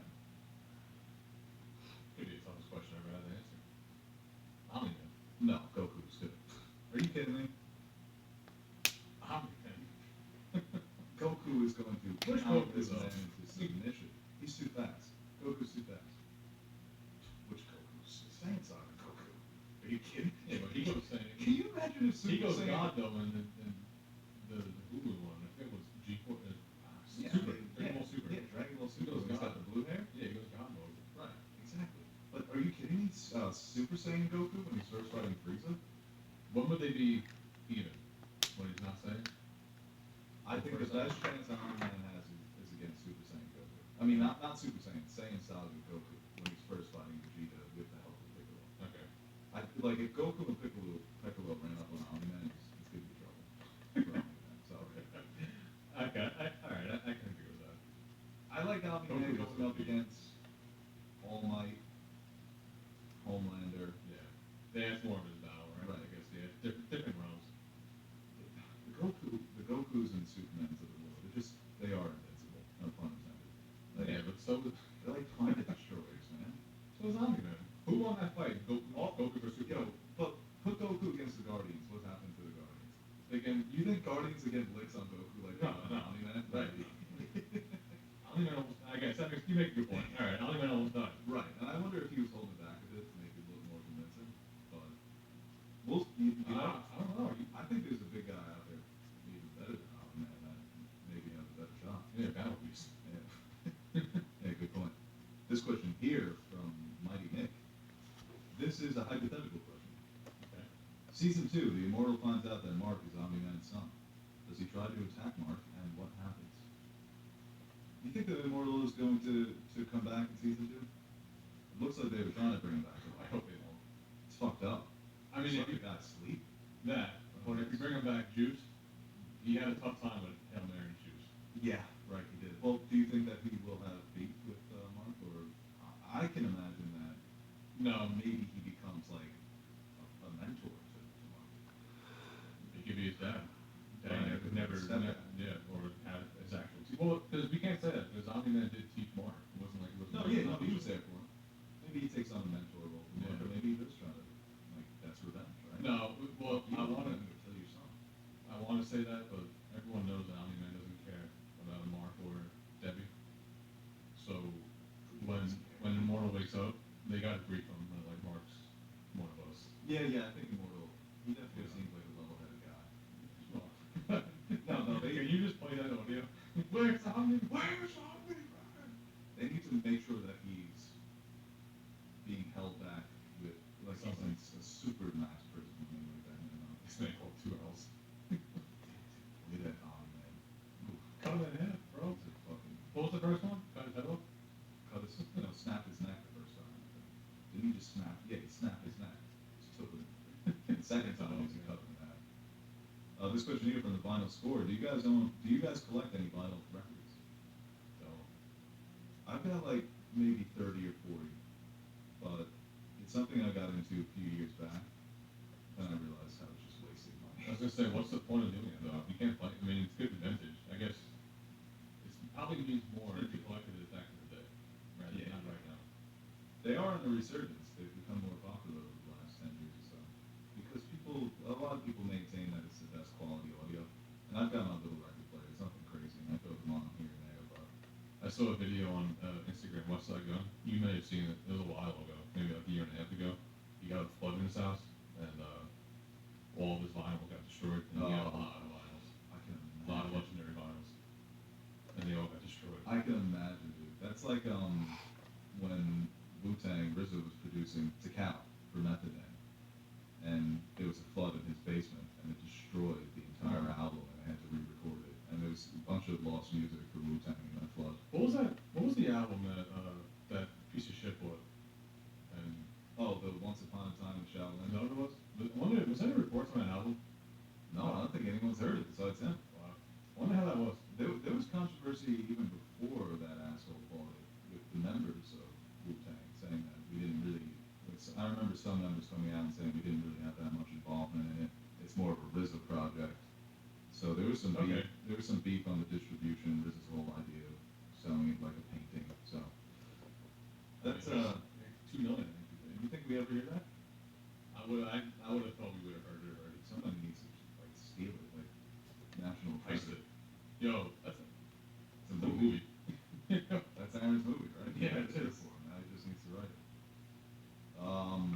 This question here from Brandon Pike: would you ever want to see Tom Holland show up in Venom?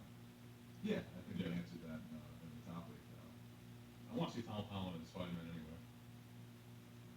Yeah, that's a good point. He is so good at that as that fucking character. We actually had another Spider-Man question that I'm looking for here. I don't know if you noticed my eyes opened up when you mentioned that he was wanted.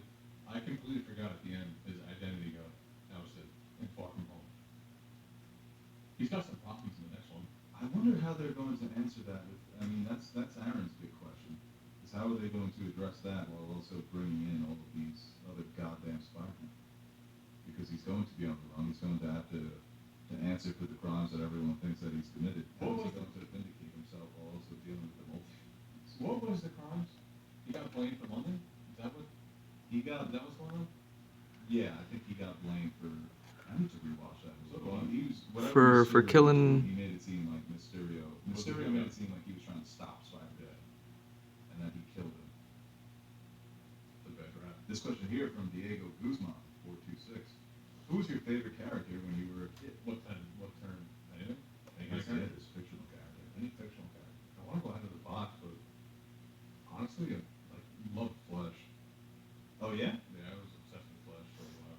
Always got his costume for Halloween. He's a very beloved character. He never kind of achieved the popularity of Spider-Man.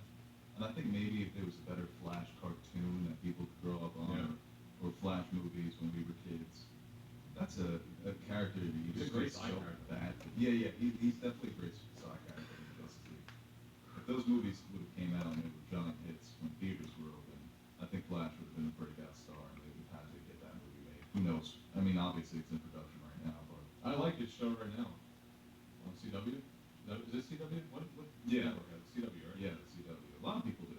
What a I would say mine would mine's Batman. It still is Batman to this day. Bro, when you were a kid, you weren't obsessed with Power Rangers? No, I never was. Really? Yeah, I never I did. love Power Rangers, bro. Yeah, it's one of those franchises The White that Ranger? I missed out on.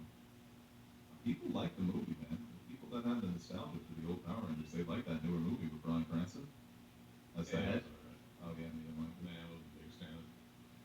I'm more of the Sorry. 90s one. Sorry, childhood Teddy. You know, rollerblading in the opening. And they fight the purple guys. This question here from Luke Hanlon at 39. The Putty Luke Men. Hanlon. Rank your top 5 Adult Swim cartoons shows. Adult Swim. Primal. People, the Fry Guy. That Opportunity show. Report. Yeah, that one. Okay. Cowboy Bebop. Primal. Classic. Inspiration for Nerd Suit. Another Adult Swim. I gotta look up. Rick and Morty. Have you seen Rick and Morty? Rick and Morty for Oh, sure. You gotta watch Rick and Morty, man. Lordy Squad. Lordy Squad. And we'll just do a group top 5. What else they have on Adult Swim? Boondocks. Boondocks, of course. Yeah, Boondocks. Robot Chicken. Ooh, Robot Chicken. Nah. Andre shows on Adult Swim. Actually, that might be top 5. Man. His movie Bad Trip was fucking hysterical. He's out of control. Black Dynamite's funny. Yo, they got some good shows on there. You gotta chill, Daddy Dynamite. They do have some good shows on there. This question here from B. Miller, another adult animated cartoon show? Question. Most underrated Family Guy cutaway. Yo, that's weird. Well, I guess it's not that weird. Because you have other things. Rock Lobster. I've been on the Family Guy kick right now. Of course you have. I'm working with season 4 right now. Rock Lobster. It's a Season 4 is the best season. I was just dying at the Popeye one. When he's like, you're more than out than Popeye or something. And he's like, yeah, those big lumps on your arm, those are tumors. The fact that he's still alive right now is just nothing short of a miracle. He's doing a hey to that. I asked him about 4 months. I love the joke when they have Rudolph at the doctor's office. And like that red thing on your nose, that's a tumor. And he's like, oh, but it's like a Christmas tumor? He's like, no, it's cancer. Underrated cutaway, they all just blend together for me. Yeah, it's tough to I pick can't one rank out. them because there's so many of them that go through my head at all times. Wasn't there one? There was one with Garrett Busey, right? When he's looking in the mirror. Yeah, I can't think of it, how they set it up though. I know exactly what joke it is. It's like, how you feeling today, Gary? Yes. I feel great. He's just on fire. Man, that's a good question. We love it too much to even answer it. This question here from Nell. Bo and Teddy, how's Succession? Haven't started yet. I haven't started either. Tonight I'll start. Boy. This question here from Jamie Reese Stanward. I hope it's Stanward. The name cut out there. Yeah. Thoughts on the UEFA Champions League final? Man City versus Chelsea. Wow, I didn't even realize there's 2 Premier League teams for the Champions League. Neither did I. And Man City, I don't think they've ever won a Champions League final. Chelsea won recently. When They is did. when is this?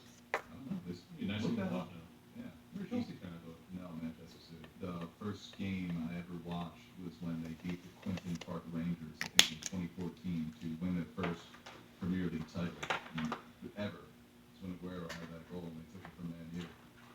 So I just became a Man City fan. Oh, there's my gray marker. Soccer games I Hiding. watched, and I used When to rock with them I was looking for last stream. playing in the midfield.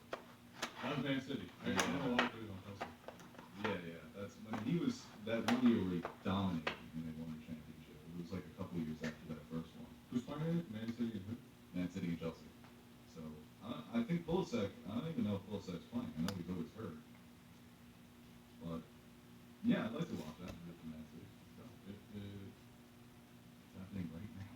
Take a couple more questions. This one here from Ken Hizzle. Most hated Disney movie.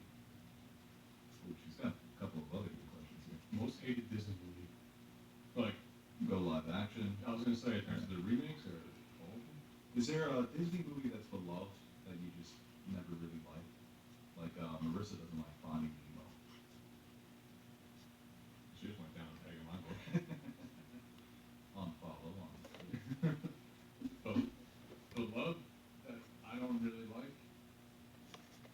I wasn't a fan of Dumbo. The live action, the recent one. Well, that one. And Even, and Oh yeah, let me go make some coffee real Here's the quick. thing, I don't think there's a Disney movie that I absolutely hate. I was never that huge of a Lion King fan. I always thought that it was very overrated. Yeah. I'm learning a lot right now about you guys. Oh yeah, man, he's learning a lot about family. I need to know that. Now I know why you guys are related. Yeah, so I can't really say there's a Disney movie that I hate. Yeah, me neither. Because I do watch them all. Even the original Jungle Book, don't love it. It's kind of annoying. There's just something about that aspect. Just the animation. It's just like I fall in love with. I'll never get old of it. Yeah, the hand drawn out. Yeah. And also what they've done with the computer. This question also from Ken Hizzle. Most memorable MTV Cribs episode. To me, the most memorable is always going to be 50 Cent. I don't know if it's the best episode, but I remember he took the whole episode and it was a giant Tyson crib that he's got in Connecticut. And I was just so amazed by his house, by how giant it was. I'm trying to think of any that I've actually seen. Redman. Have you ever seen Redman's? No. So Redman's, they wanted him to rent out a mansion because that's what they would often do for these people that actually didn't live that way. They'd say, hey, rent out a mansion for a day and pretend it's your house. What? Yeah. So Redman said, no, I'm not doing that. You come to Staten Island. I'm pretty sure that's, yeah, Redman's from Staten Island, right? And it's just his house in the hood. It's just like his apartment. Are you kidding? It just looks like a normal ass apartment. One of his boys is sleeping in the basement. I gotta look this up. He's like, this is where I keep my DVDs and shit. And, You know what I found out? In my ride, wasn't really. No. They actually treated them like they would take their car for like 4 months, 6 months, and they wouldn't have a car. Right, And right. then they would get it back with all of this stuff, and the car would break down within like 2 months. Not even. Like they wouldn't fix anything in the car. Yeah, yeah, they just made it look cool. Like whatever engine problems they had the engine problems stuff. They never fixed anything.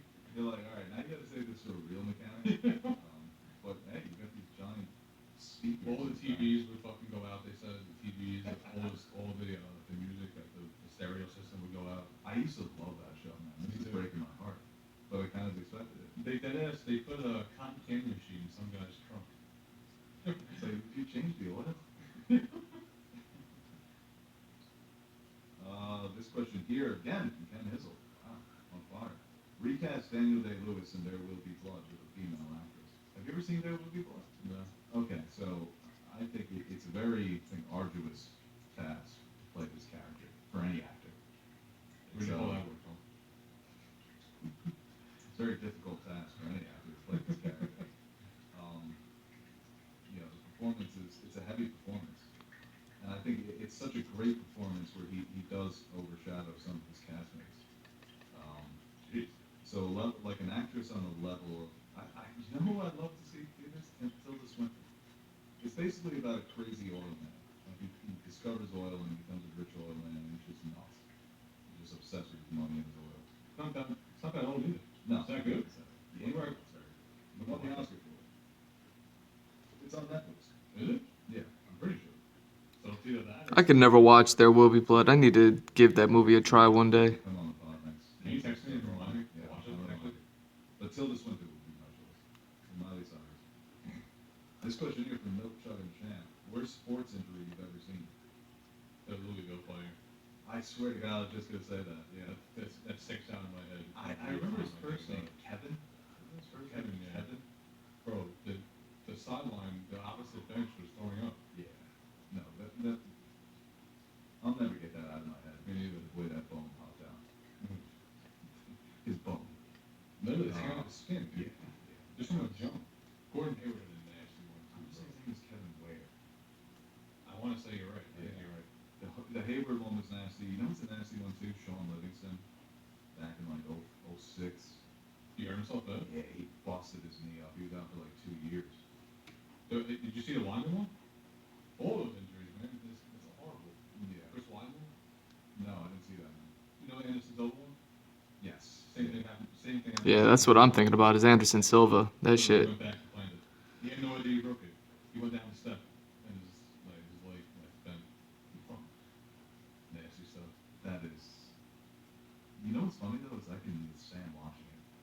I'm disturbed by it, sure, but Yeah. it's been like I don't have to look away. What was that show on MTV? Wicked or Slam? Wicked Slams? It was a show where they just like replayed people's videos of them like breaking their bones. Oh man, I need to check that out. Yeah. It was on TV. It sounds like it. It's pretty gross. Scarred. It's called Scar. Okay, That's what it was. right. And because it was like it was like an interview thing. It would be like a camera on me and like they show the scar and then they retell the story. Okay. And they have the video from that day. All right, so I'll remind you to watch There Will Be Blood. You remind me to watch it. All right. This question here from 10 underscore Noah underscore, right? Most painful moment in your life as a sports fan? Well, it's Game 7, 2004 ALCS, Red Sox Yankees. That was, We lost turned the the game game. over in the third inning. They came back and won that, right? That's what happened. The Red Sox. That's the reverse sweep, yeah. The 3-0 reverse sweep. Yeah, I heard it. I'll never forget when Johnny Damon hit that grand slam. I'll never forget how just shattering that felt. Really thought I really thought the series was over. Sucked the life out of me. Yeah, I remember when we lost Game 5 or Game 4. It was like, we'll get We're them good. 5. Yeah. It's sweet. Let them get one. We'll take it in. You know, because I didn't root for LeBron for a long time, the Ray Allen shot hurt me because I was such an anti-LeBron individual when he left for Miami. Never rooted for him when he was in Miami. Did you really? I didn't know that. Yeah. You and Aaron did. You and Aaron were the only Was two there who stuck respect? by Did you LeBron. respect it, or did you really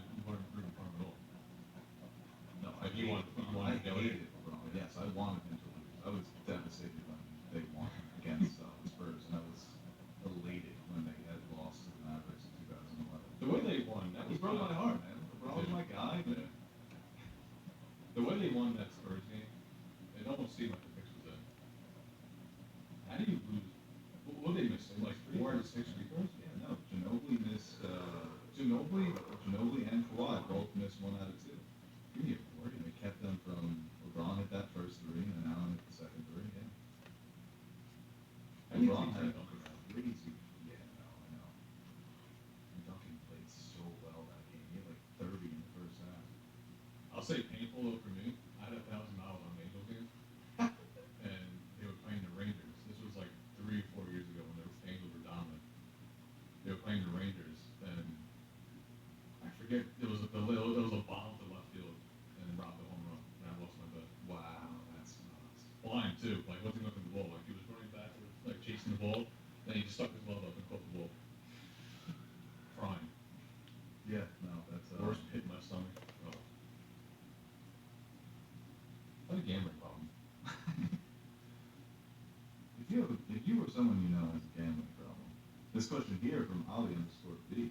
Most shocking ending for whatever reason, mine would be 2007's The Mist. Did you ever see The Mist? Mm-hmm. That is quite the ending. Wait, am I thinking the right movie? Was there a movie called The Fog? I think I'm thinking of The Fog, where like the whole town gets encumbered and No, that's definitely The Mist. oh, all right. Yeah, and he kills his family at the end. Yeah. He's still alive when Yeah. the army comes. Spoilers. That's a gut-wrenching ending. That is a gut. And Stephen King has That said was he likes surprisingly a that. good movie. It was. I like that as a horror movie.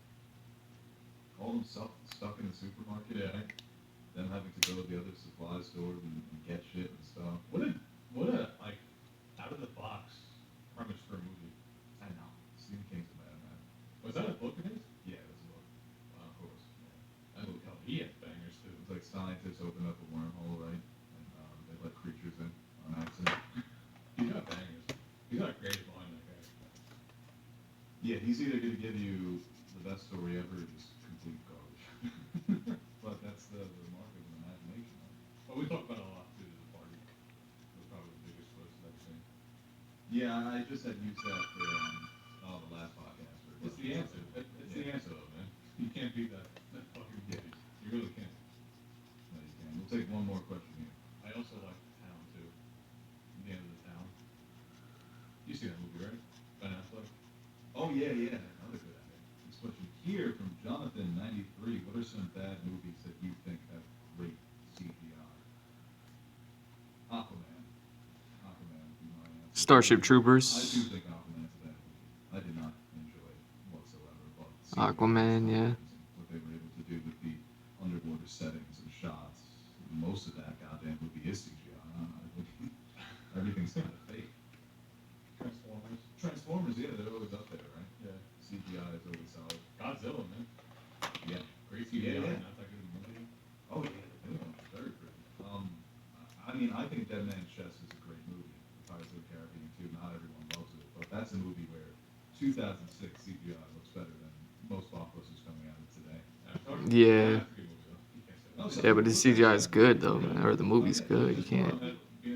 Oh yeah, 100%. This is Aaron when he was. I have a hot take. I don't love Avatar. I'm like, yeah, that's not a hot take.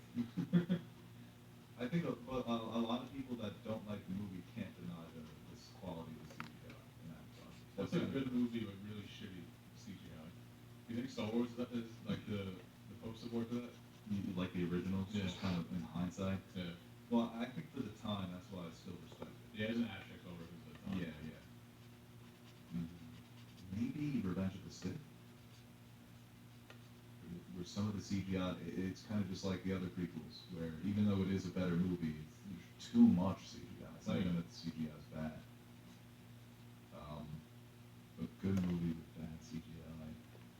You see it in smaller movies that have to use CGI at times, and you kind of just forgive it Right. because you know the budget's not great. Yeah. Can't really think of any. Bad Boys. Is there CGI in Bad Boys? Yeah. Oh, I mean, I guess but like the pyrotechnics. I guess it's not CGI. I get that. Like, Special effects. Yeah, special effects. I was gonna say, it's Martin Lawrence, now this is CGI. HDH. DH. All right, guys, thank you for listening to the Nerd Soup podcast for this week. Hope you join us for our next episode later in the week. I think it was a solid episode. I think we held down the fort. Yeah, you know, if you guys want more with just me and Bo, you know, just, you can let that be known. We Yeah, can just- make that happen. Right, less than philosophy. Get rid of that. Get rid of that. They got their own things going on. And just DM us. Let us know. Like and subscribe.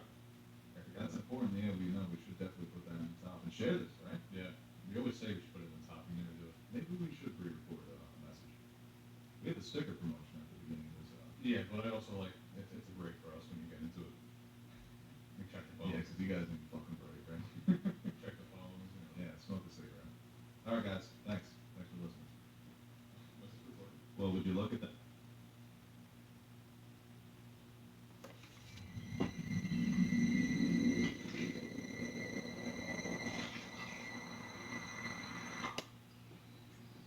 This is everything braces, isn't it? Eating the food you love, lights uninterrupted. Invisalign. Finally over. Hey, guys. Look. All right. Nami versus Ulti. Some Tekken 101. Talking One Piece, chapter 1012. Why is this one wearing a brick shirt? It's already a brick. I don't.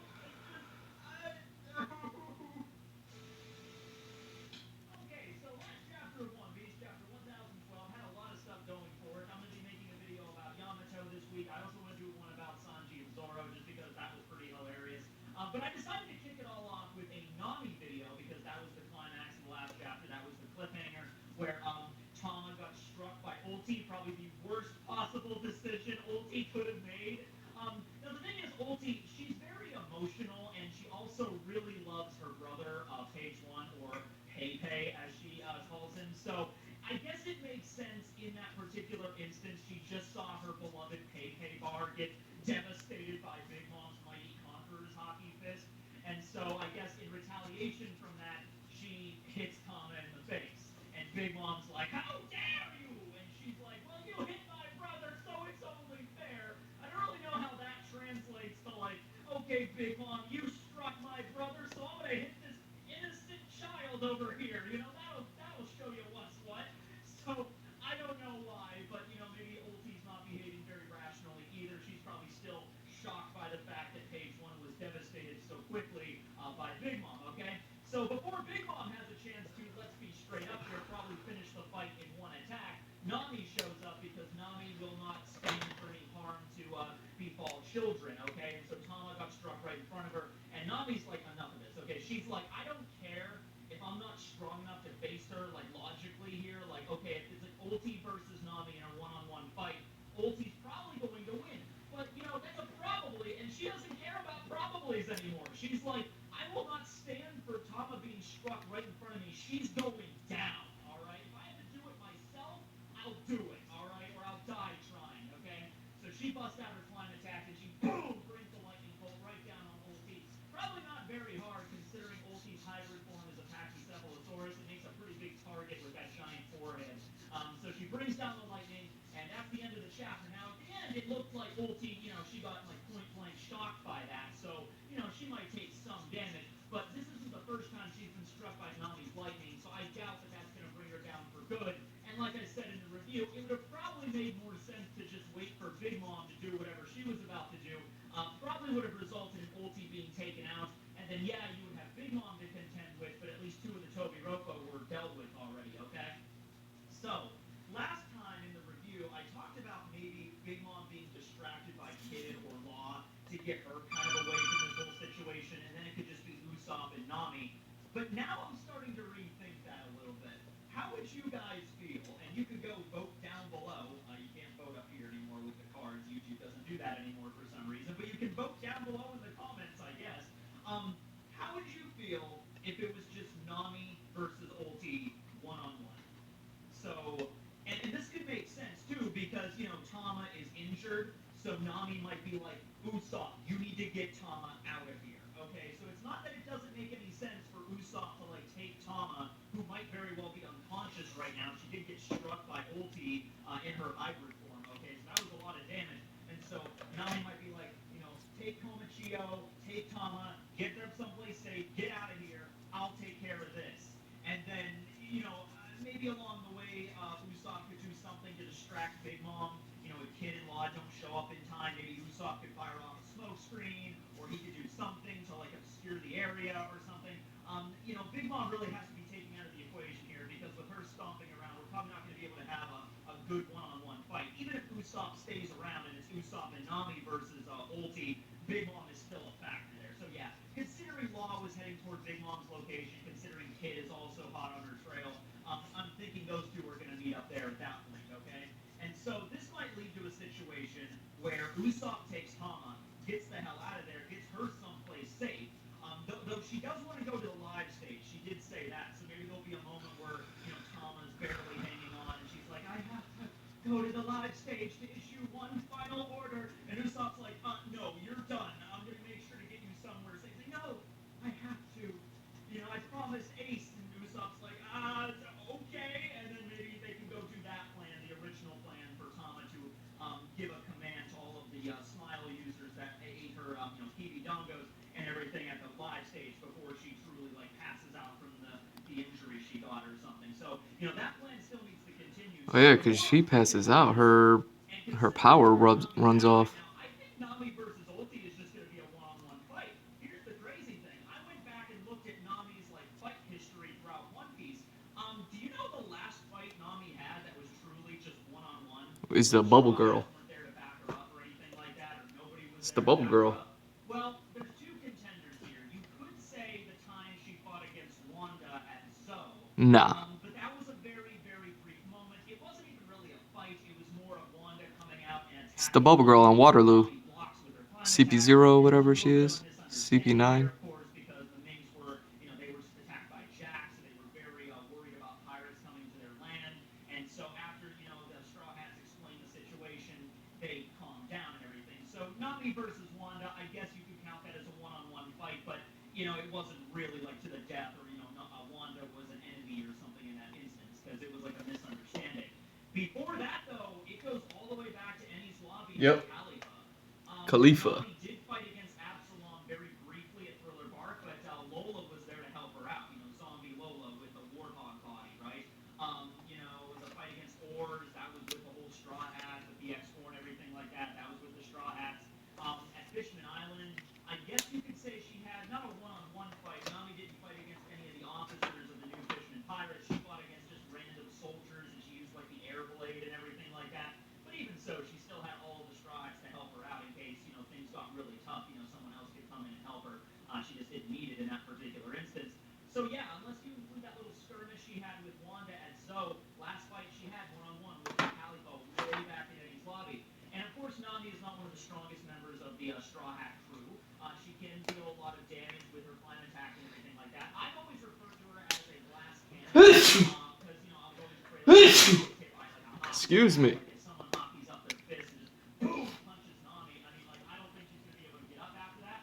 She does have some endurance though, because remember when she was fighting Miss Doublefinger all the way back at Alabasta, she was getting stabbed through the leg. There was one moment, it was very grisly, where Miss Doublefinger takes one of the spikes and it goes right through her ankle. And she's not able to walk, but it's not like she gives up in pain. She's still able to barely stand and defeat Miss Doublefinger. So she can take some damage.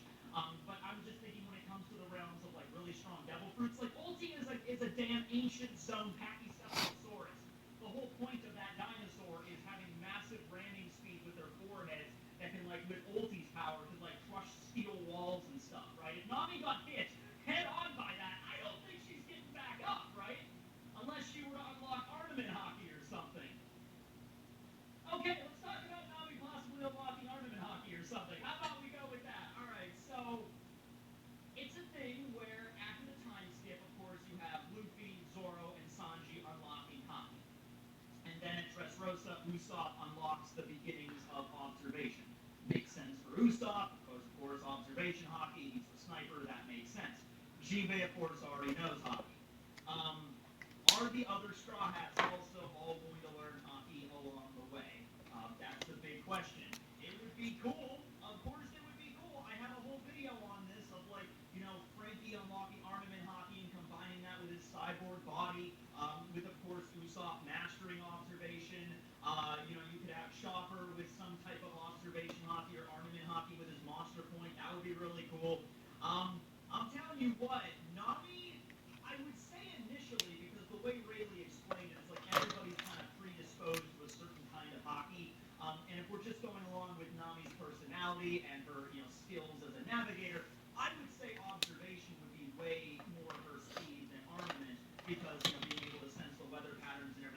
observation just seems pretty obvious for Nami. But who knows? Like Robin for armament would make way more sense because of the battle power of the Hana Hana Nomi. But if Nami ended up getting armament, I she might end up becoming one of the most OP characters. Because think about it. Think about all the damage she could already dish out. She has long range attacks and short range attacks with her climb attack. Go And on top get of some that, you coffee. can layer Hockey onto the lightning strikes or something, plus protecting herself with armament. That would be pretty damn impressive. I feel like it's not going to go that way. I really feel like if there's Straw Hats that are going to get armament, it would be Frankie, it would be Robin, possibly also Brooke. And if there's Straw Hats that we're going to focus more on observation, that would be something more for Usopp, Nami, and maybe Chopper. And Chopper I can honestly see going either way because he's a doctor. Having observation would be very helpful, but also his fighting power with the monster point and everything, I could see armament being very useful there. And of course, I mean, keep in mind, like that doesn't mean that she can only unlock one or the other. Like when it came to, the monster trio with the Straw Hats, okay? So, Sanji, his expertise is observation. That was explained in an SBS, but he can still use armament. Zoro's the opposite. Zoro's expertise was armament, but he still had observation. Now he has conquerors. Luffy's expertise was conquerors, but he also had observation and armament. It's just like, you're predisposed to one that you're really going to excel at, right? Like, I guess one way to look at it is that right after the time skip, you could say Sanji's observation hockey was just as impressive as Zoro's armament hockey, but, Zoro's observation was not as good as Sanji's, because he's a little bit more predisposed, and Sanji's armament was not as good as Zoro's armament. That's the basic way I'm looking at it here. So, Usopp could, on top of learning observation, could also unlock armament as well. It's totally feasible, it's just that he'd probably be better at observation. Same deal with Nami, right? It's the same situation, okay? Now, you also have to think about Zeus, all right? Zeus is also wandering around the battlefield. He's been replaced already by Hera, so there's really no other place for Zeus to go other than to Nami and go back into the climb attack and stay with Nami. And I guess that would make sense because, what else would Zeus do? I don't think he's going to be welcomed back in open arms by Big Mom or anything like that. Now, with that being said, you don't need to get hockey involved or anything complicated. I guess maybe you could still have a moment similar to Usopp where Nami maybe unlocks observation, so she's able to kind of dodge the attacks of Ulti or kind of sense when, direction she's coming or something like that. That would be useful to have. But when it comes to destructive capabilities and able to actually bring her down, it would not be armament hockey. I think Oda's definitely setting that up for Zeus. Nami's going to have a little bit of a struggle with Ulti at first. It's going to be a problem, but then Zeus comes back and then charges up the climb attack, and then boom, the lightning attacks are way stronger now. Couple ways you could do this, okay? You can either have Zeus come back right away, as in like the next chapter. Next chapter, Ulti gets struck, and she's kind of like, she's reeling a little bit, but she's like, she recovers, and she's like, that wasn't a big deal, bring it on, lady. And then you have Zeus arrive, like just as Nami's thinking, like, man, I wish I had more power to like, hit her with electricity. Boom! All of a sudden, Zeus shows up, like, oh hey, Nami, how you been? Oh man, Big Mom's here. I'm sorry, Mama. And then what if Big Mom literally just like smacks Zeus or something? Like, just get away. I don't even want you around here anymore. And Zeus is like, I'm sorry, Mama. I'm sorry. And then Nami's there. It's like, Zeus-chan, it's cool. You come with me. It's like, oh, okay. And then so at the very beginning of the fight, Nami gets Zeus back, and then it's like, okay, if Nami gets Zeus back right at the beginning of the fight and it kind of evens out, is that going to be the only twist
don't think of it like, oh, okay, so Nami's gonna have the fight with Ulti, and then Usopp just doesn't get a fight because Page One was already like floored by Big Mom. Don't think of it like that or anything. Usopp will definitely find himself to, be useful in another situation. Might go help Frankie. That would actually be really cool against Sasaki. Might go help Jinbei, or might just go down to the live floor and use his hot greens down there to help Chopper out against Queen or something. There's a lot of options for Usopp. So yeah, I just have a feeling right now though, this like the main thing on Nami's mind is get Tama to safety so she doesn't get any more hurt than she already is, and she's already injured. So Nami might be like, Usopp, get her to Chopper. Okay, get her to Chopper. Make sure she's okay. I'm the one that's gonna deal with Ulti. All right, even Big Mom too. Nami might be like, I'll deal with Ulti, and Usopp's like, what about Big Mom? It's like, I'll deal with her too. It's like, Nami, that's insane. There's no way you can do that. He's like, Usopp, go. You have to trust me on this. Just trust me. I can do it. Even if Nami herself does not believe it, it's just like Tama getting her to safety is the number one priority now. That would actually be a really cool moment for Nami to like stand before Idonko and just the bravery of it, even though she has no idea how she's actually going to beat her. Then Law and kids show up and get Big Mom away, but like just the idea of bravery, just like a few dozen chapters ago when Nami exhibited that bravery against Ulti when she was about to die there during their first encounter, and Ulti's like, you say that your captain's gonna be king of pirates. I dare you to say that again to my face right now. In fact, if you don't say it, if you say he's not gonna be king of pirates, I might even let you live. And Nami's like crying, but she's like, I'm not going to sell him out. Not even selling him out. I'm not gonna just no. I am the navigator of the Straw Hat Pirates, and our captain, Monkey D. Luffy, he's gonna be king of such. And so Ulti's like, Nami wouldn't give up there. I can see Nami having at least the bravery in that moment to stand before Big Mom if it means getting Tama to safety. Okay. Now, another thing that I would really love to see, and kind of why I want this to be a one-on-one battle, this is not going anywhere sexy. Come on now. Although Ulti versus Nami, it's probably gonna be sexy no matter what. But still, okay. Since it's been like so long since we've had a one-on-one battle with Nami, and look at all the stuff that's happened since then, right? Like when she fought against Khalifa at the Tower of Law, that was like 2 climb attacks ago, right? Mm-hmm. That was like she had the perfect climb attack against Khalifa, and then after the time skip, she got the sorcery climb attack from Wideria, and then during Zoe, Usopp took the sorcery climb attack and kind of like it's implied that he took everything from the sorcery climb attack and compacted it inside of the version she has now, which she hides in her boobs, and it can also extend and all that stuff. So my point is though, there's a lot of stuff about weather science and Weatheria and Nami's techniques that we still have no idea how it even works. I think Oda is specific in saying like this is a really unusual kind of power. Even when Usopp was like converting everything into her current climb attack, even Usopp was like, there's some kind of magic wand capabilities with all these abilities. It's basically like sorcery or magic. I don't really understand how any of it works. I took it and I put it in this new one, the orange one she has right now. Usopp just explained, I don't really understand how it works at a greater level. And that's Nami because she studied, okay? And if you actually go back and look at her training on Weatheria with Haradis and the wizards and everything, you see like weather balls and bubbles growing out of the ground. And that's a very One Piece-esque thing, right? And so Haradis was talking about like, these are weather balls or whatever. When we grow them here on Weatheria, and you can contain various weather phenomena inside them. Back up for a second. Let's back up a bit here, Haradis. How the hell do you grow weather? That is not a term that makes any sense, sir. Wizard or no. How do you grow weather? That's like asking how do you drink gravity? Or how do you punch time? It just doesn't make any sense. So this would actually be really cool if through this fight with Nami and Ulti, she starts to break down really what all of this is, like what the weather science of Weatheria is. And it might come down to a thing where like Nami has all these different abilities, and she might say something to Ulti. She might have like a really badass line, like if you think my abilities are just shooting electricity out of like a staff, that's nothing. That's like child's play compared to what I can actually do. Go get that second cup of coffee. Give me a second. Right? Nami might have this cool moment where she's like, I have mastered weather technology that the rest of the world has no idea. If you give me enough time, I can summon a damn hurricane. All right? And so, the thing with the weather balls and the weather eggs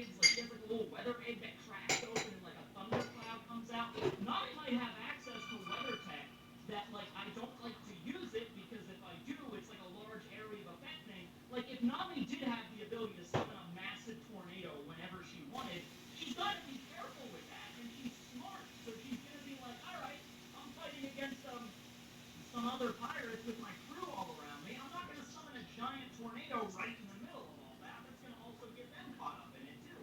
That shit's dangerous. But in this situation, if Tama and Usopp are away, and if Big Mom is, distracted or whatever, and it's just Ulti and her, she's like, I can bust out some of the most dark weather magic / science that you have ever seen before. I can cause supercells to form in an isolated, compacted location and strike you with lightning every 4.6 milliseconds if I so chose. I can create swells and dust to blow you around the entire battlefield. I don't care how many tons you weigh in your damn pachycephal whatever form. Alright, I have enough power to lift you off the ground. I can make a wind blade that can slice freaking buildings in half, but I decide not to because maybe that one's going a little bit too far. But she does do the wind blade thing. That is a thing, right? I'm just thinking, because we haven't seen her in a one-on-one fight for so long, Nami's never really had a chance yet to showcase everything she can do and everything she has learned at Wet Area, because she's always had a crew to help her out or whatever, or when she was fighting the riffraff of the fishermen pirates or whatever, she's like, okay, I don't need to bust out everything I've learned. The air sword is good enough, or throwing some dust or some lightning bolts, because that's always Nami's typical go-to. If an enemy's coming at her, she just electrocutes them with her climb attack, right? She summons a cloud and electrocutes them, right? But I feel like at this point there has to be so much more to that. Nami's, that's her opening move, because usually that'll work. If I just juice them with a bunch of freaking 1.21 gigawatts of electricity, that typically is enough power to drop most enemies. But if the battle continues, she has to resort to some more and more extreme weather science. And in this one particular instance, she might have the opportunity to really show off everything. And then if you add Zeus on top of that, holy crap, there might be we flash back to Wet Area, and maybe Nami's nearing the end of her 2 years of training on the island, and Haradis is there. And Nami is just like, thank you so much, Haradis, for teaching me all about weather technology and the weather eggs and the weather orbs and the balls and everything like that. But I have one more thing to teach you, one more thing. And Haradis goes under his house, and he's got this book. It's like, this is the forbidden magics. The creators of Wet Area, actually Haradis was one of the creators of Wet Area. Wet Area hasn't been around for very long, whatever. But this is the most dangerous weather science that we have ever learned from the New World. Using this, you could truly take over the world as an evil king or queen, perhaps. Here's your going away present, Nami. Make sure to come back and visit every once in a while.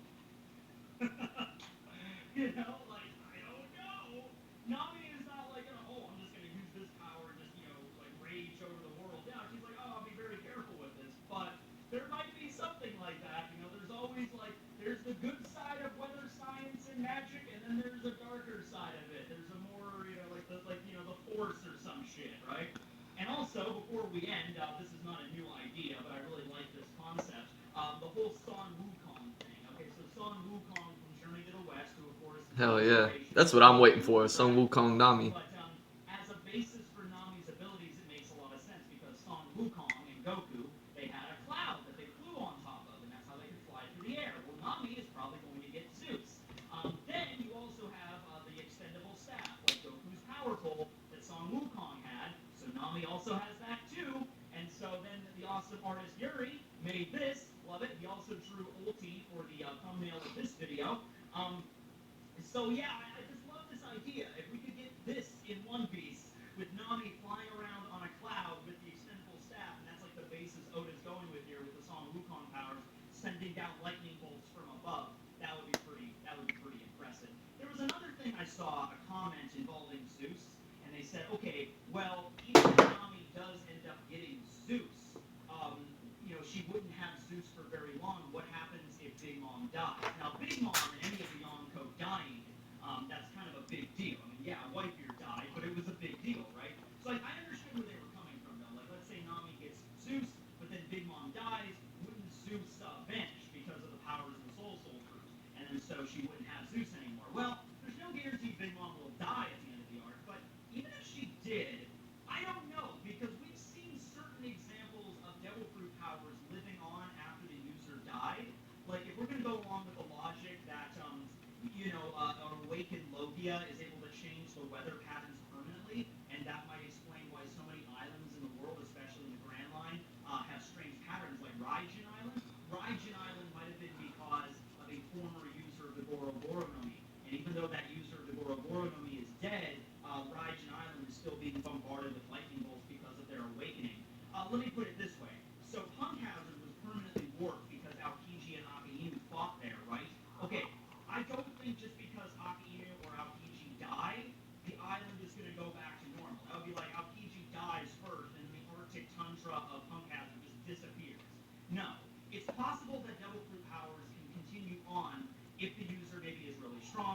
Awakened, and I would definitely say Big Mom fits in that category.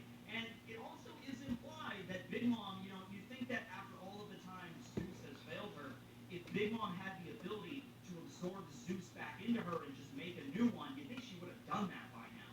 She hasn't. And so that makes me think that she can't. So if she can't do that, if she just takes out part of her soul, creates life with her soul fruit, that isn't just like life that's connected or tethered to her. I mean, it is, but it isn't. And in this instance, Zeus has his own personality going off and doing other things. If he was tethered to Big Mom, he would never betray her, but he has. So Big Mom's power of the soul fruit is literally creating life from her own soul. So if Big Mom were to die, I don't know if that means that all of the homies would just deactivate and disappear. Maybe they would, but I'm not 100% certain. We know Mother Caramel created Pandora, and then, Mother Caramel died, but here's the thing. We don't know, it's very ambiguous whether or not Pandora is Prometheus. It could have been, right? Maybe Pandora, Big Mom, took on Pandora, changed its name to Prometheus, and then now is, her homie. That could have been the thing, where Pandora and Prometheus are one and the same. Very, very possible with that situation. So, yeah, I'm not really sure how that would go. And there's a lot of stuff up in the air, but I think Nami is, regardless, going to get Zeus for right now, and, she's going to have Zeus until something happens to either Big Mom or Zeus or Nami, until that point. But Nami's definitely going to get Zeus after the end of this battle. But yeah, at any rate, thanks for watching the video. I'm sure the Council of Fairies wearing fancy outfits certainly enjoyed it. Yeah, thanks for watching. See you, everybody. Signing out.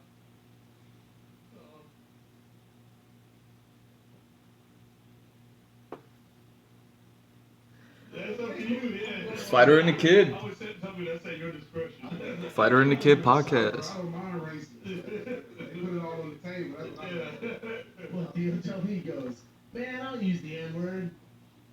You do. That boy is a fool. Oh, he's so crazy, man. His stories too, man, how he used to live, maybe not in the backyard, but that can join like the fence separated to David Duke, leader of the KKK. He's like, I don't even know, man, I was working out with this guy, he kept throwing this racist shit all the time.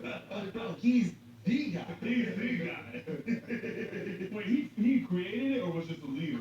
Well, it's old as fuck, but he's like the leader now. The leader. And like, No, he's still killing it. yeah, he was like featuring for them. I know, I didn't mean killing it, but like, you get what I'm saying. No, he is killing it, but he was like the feature for the KKK. Now he's the main guy. I mean, they go by weird things like man, wizard, cyclops, Yeah. all that stuff. Like That's how you know that shit's old. Wizard? Yeah, wizard. Wizard? What? What's on your phone you refer to as a wizard? Yeah, no, you a grand wizard. You a grand wizard. I ain't calling nobody a fucking wizard. Magical power. Yeah, right. We rolling, Jim? Motherfucker. Oh, we all rolling? We're rolling. Oh, We shit. rolling. Chips on. Now you smell nice, man. I know, right? Yeah, you rolling here smelling good. What you wearing, man? So I mix cologne because like I'm an abstract person. So the first layer is Chanel Blue, Oh, damn. and the second layer is Tom Ford Umber Leather. Oh, I've damn. never heard of anyone doing that. Yeah, Mixing the two, it smells fun. like you like if you It's like mixing spices. yeah like if You you smell delicious. That's what British trying to get at. He's fucking delicious, dog. Goddamn delicious. You can take that how you want. Yeah. if you know scents, you know how to like you can mix like a sweet scent with a spicy scent. Yeah. Yeah, you If can you get do too much sweet, it's just overwhelming. Oh. Then you smell like Armenian. It smells gay. Bro, you Yeah, I live in West Hollywood. Yeah. Them boys be. Hey, they smell real good though. You know what they They smell smell good. They look good. Right. They drive the best. There's a guy in my building with the new what is it? The Maybach SUV. Oh, those are real? Yeah. That Mercedes one? Yeah. I'm like, why are you looking at the park there? Yeah. No cars like Flexing. Yeah, flexing. Probably bad at business. You know, one bedroom studio. Gays are good at business, bro. They always. You know how much dick he's getting that nearby? You have any idea how much dick that man's getting that thing? That thing's sick. Well, so you on what's Hollywood? Yeah, I'm right across the street from the comedy store. Oh, really? I didn't know that. I used to be in the West Dallas. Hollywood's expensive. I mean, called it the COVID deal. Mm.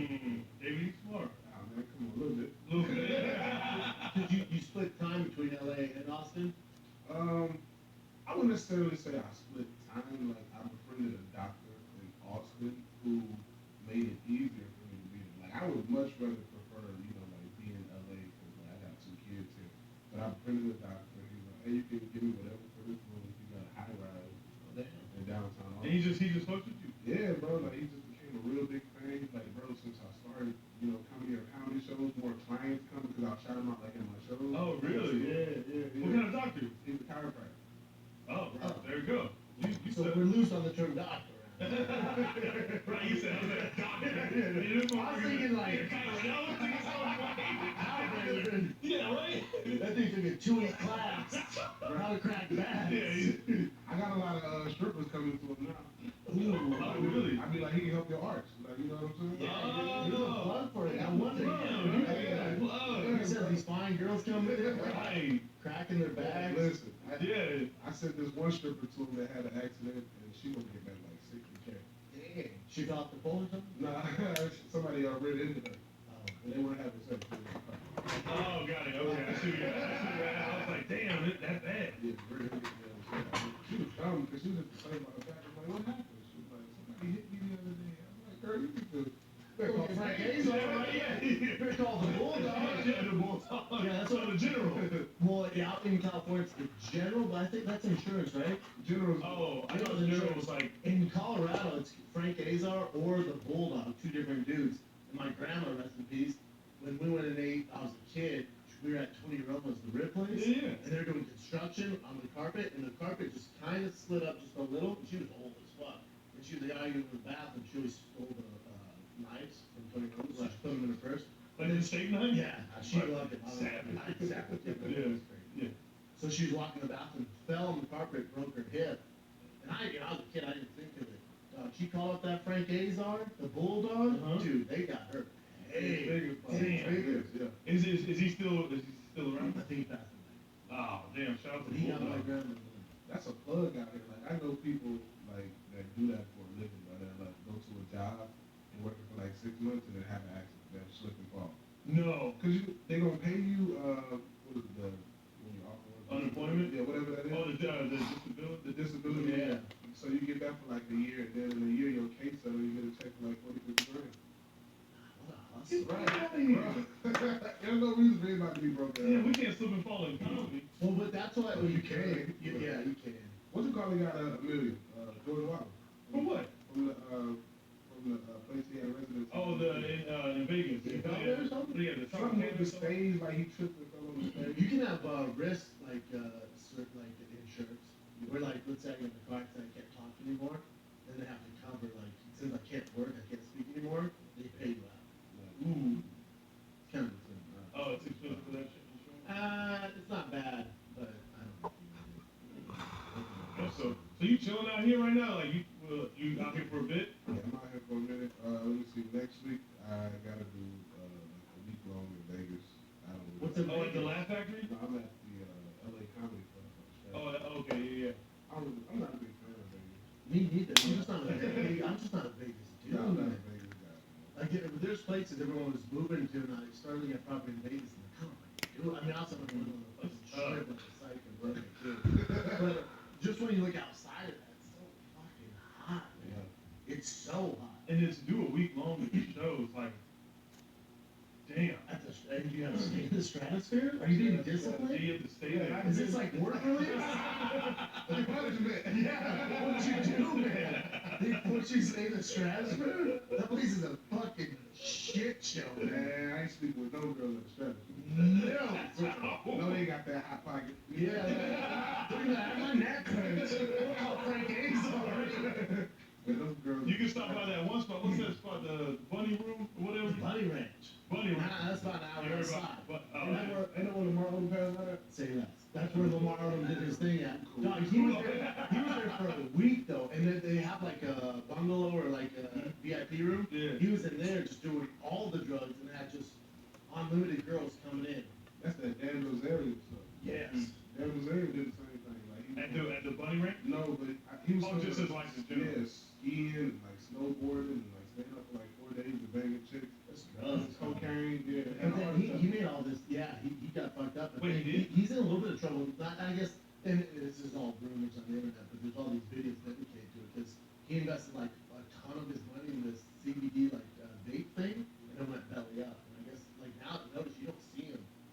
shows and Nah, stuff like he didn't that. have postal service. Or that cancel culture came out, he's like, oh shit, I'm good.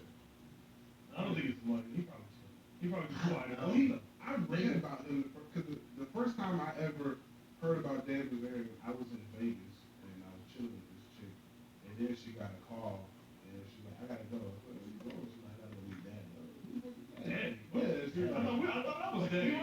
She must have been bad. She was She's bad. the one, the Brazilian or she was a mixed chick and daddy. Like you have to say daddy. Yeah. You just say go to meet dad. right. And I'm like disrespected because Yeah. So I figured he must have been a millionaire later or something like that. I was like, oh, okay. Damn. You kind of got to take the L now. See, his last post, that's from Christmas though. That was.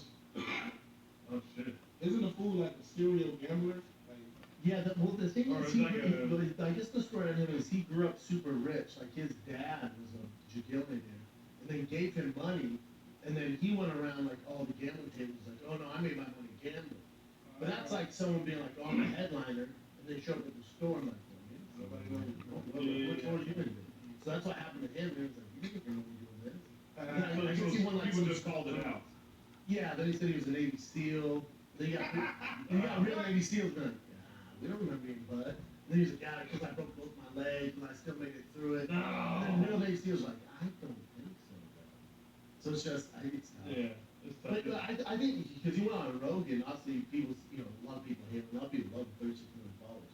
So it's like, a lot of people fuck with him because he's obviously living this crazy lifestyle.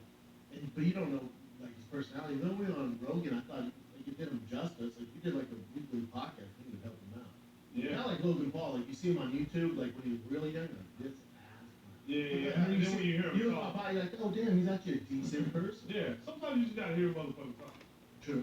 And obviously, Dan's just flexing all the time. He's firing guns and shit. Mhm. Has girls, like, sucking on machine guns and shit. Like, deep throating grenades and shit. Yeah, come on, girl, suck this grenade. You're like, hell no. money making me crazy. Hell yeah, man. It kind of be scary sometimes. Really? Like, as You do pretty good though? Yeah, I do decent. Like, whenever I climb, it's like, my requests get weirder and weirder. Hell yeah, I'm saying that weird. I was telling Rogan, I was talking to him this morning, I was like, yeah, Dave Lucas and Spell and I are gonna go on the road. He's like, man, that's a fucking show, man.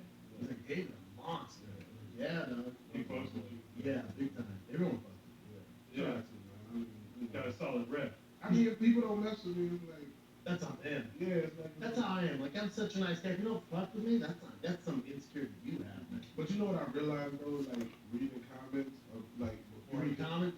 You I read comments? used to, but I get my producer keeps me in the loop about a lot of stuff. Yeah, that makes sense. So he was like telling me about something somebody said, and the thing that I noticed is that it seems like the internet can smell a little bit of alpha male energy on somebody and start hating. That's what I feel. Well, yeah, because it's yeah. a bunch of betas. Right. A lot of, like, a lot of betas are Yeah. haters.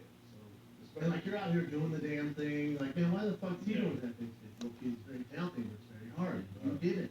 Remember, you gave up. Now, did you used to go hard in comments? Because you can go hard. I've seen you go hard on some people. Let's take a little pause here from chatting with my boy David Lucas and laces out Chappelle Lacey. This man Skip this. far.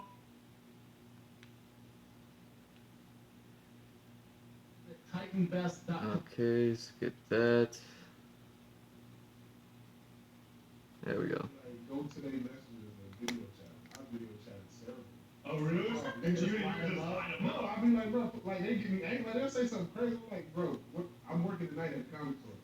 Pull up, come through. Whoa, you're talking on that level. Yeah, bro. Got I'm it. like, you talking real talk. So for those of you that don't know, you Christian Chin Cat, like David's like the main roaster on Kill Tony.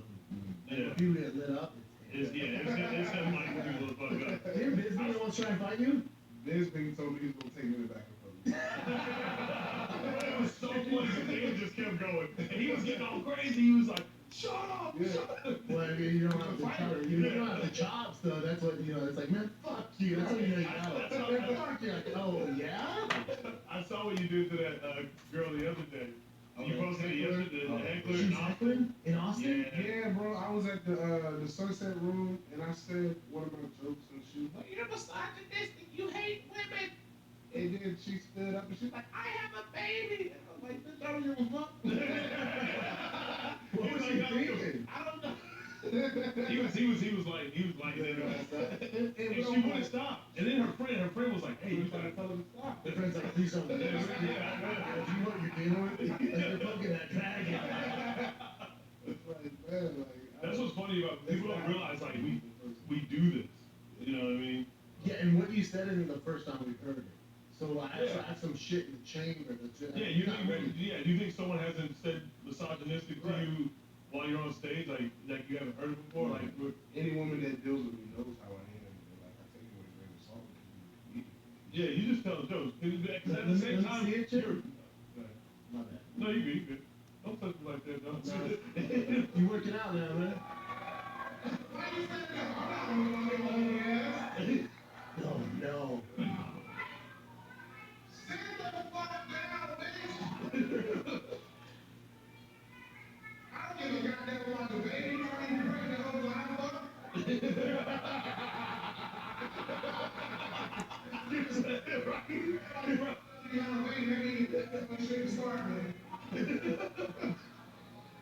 Your pussy is not shit to start with.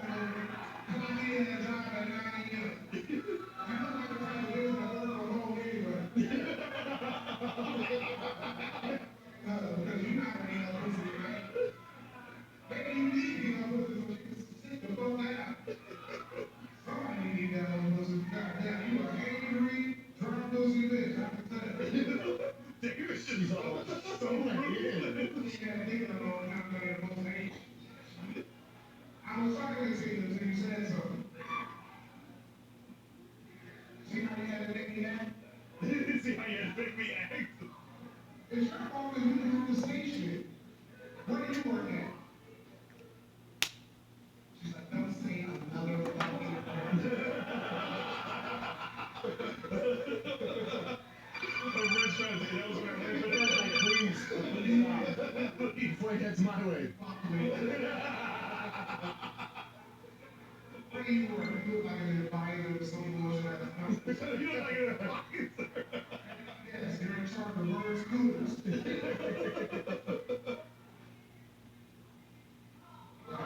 You're a solar panel bitch. You ain't gonna work with solar panels anyway. All that snow y'all had in January. All that snow you had in January.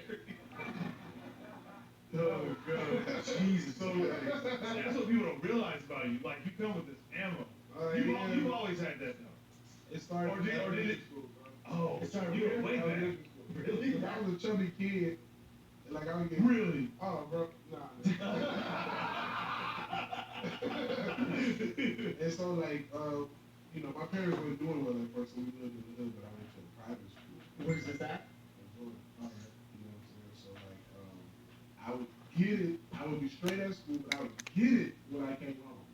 Because you were going to private school. No, I was just getting it because I'm a chubby kid.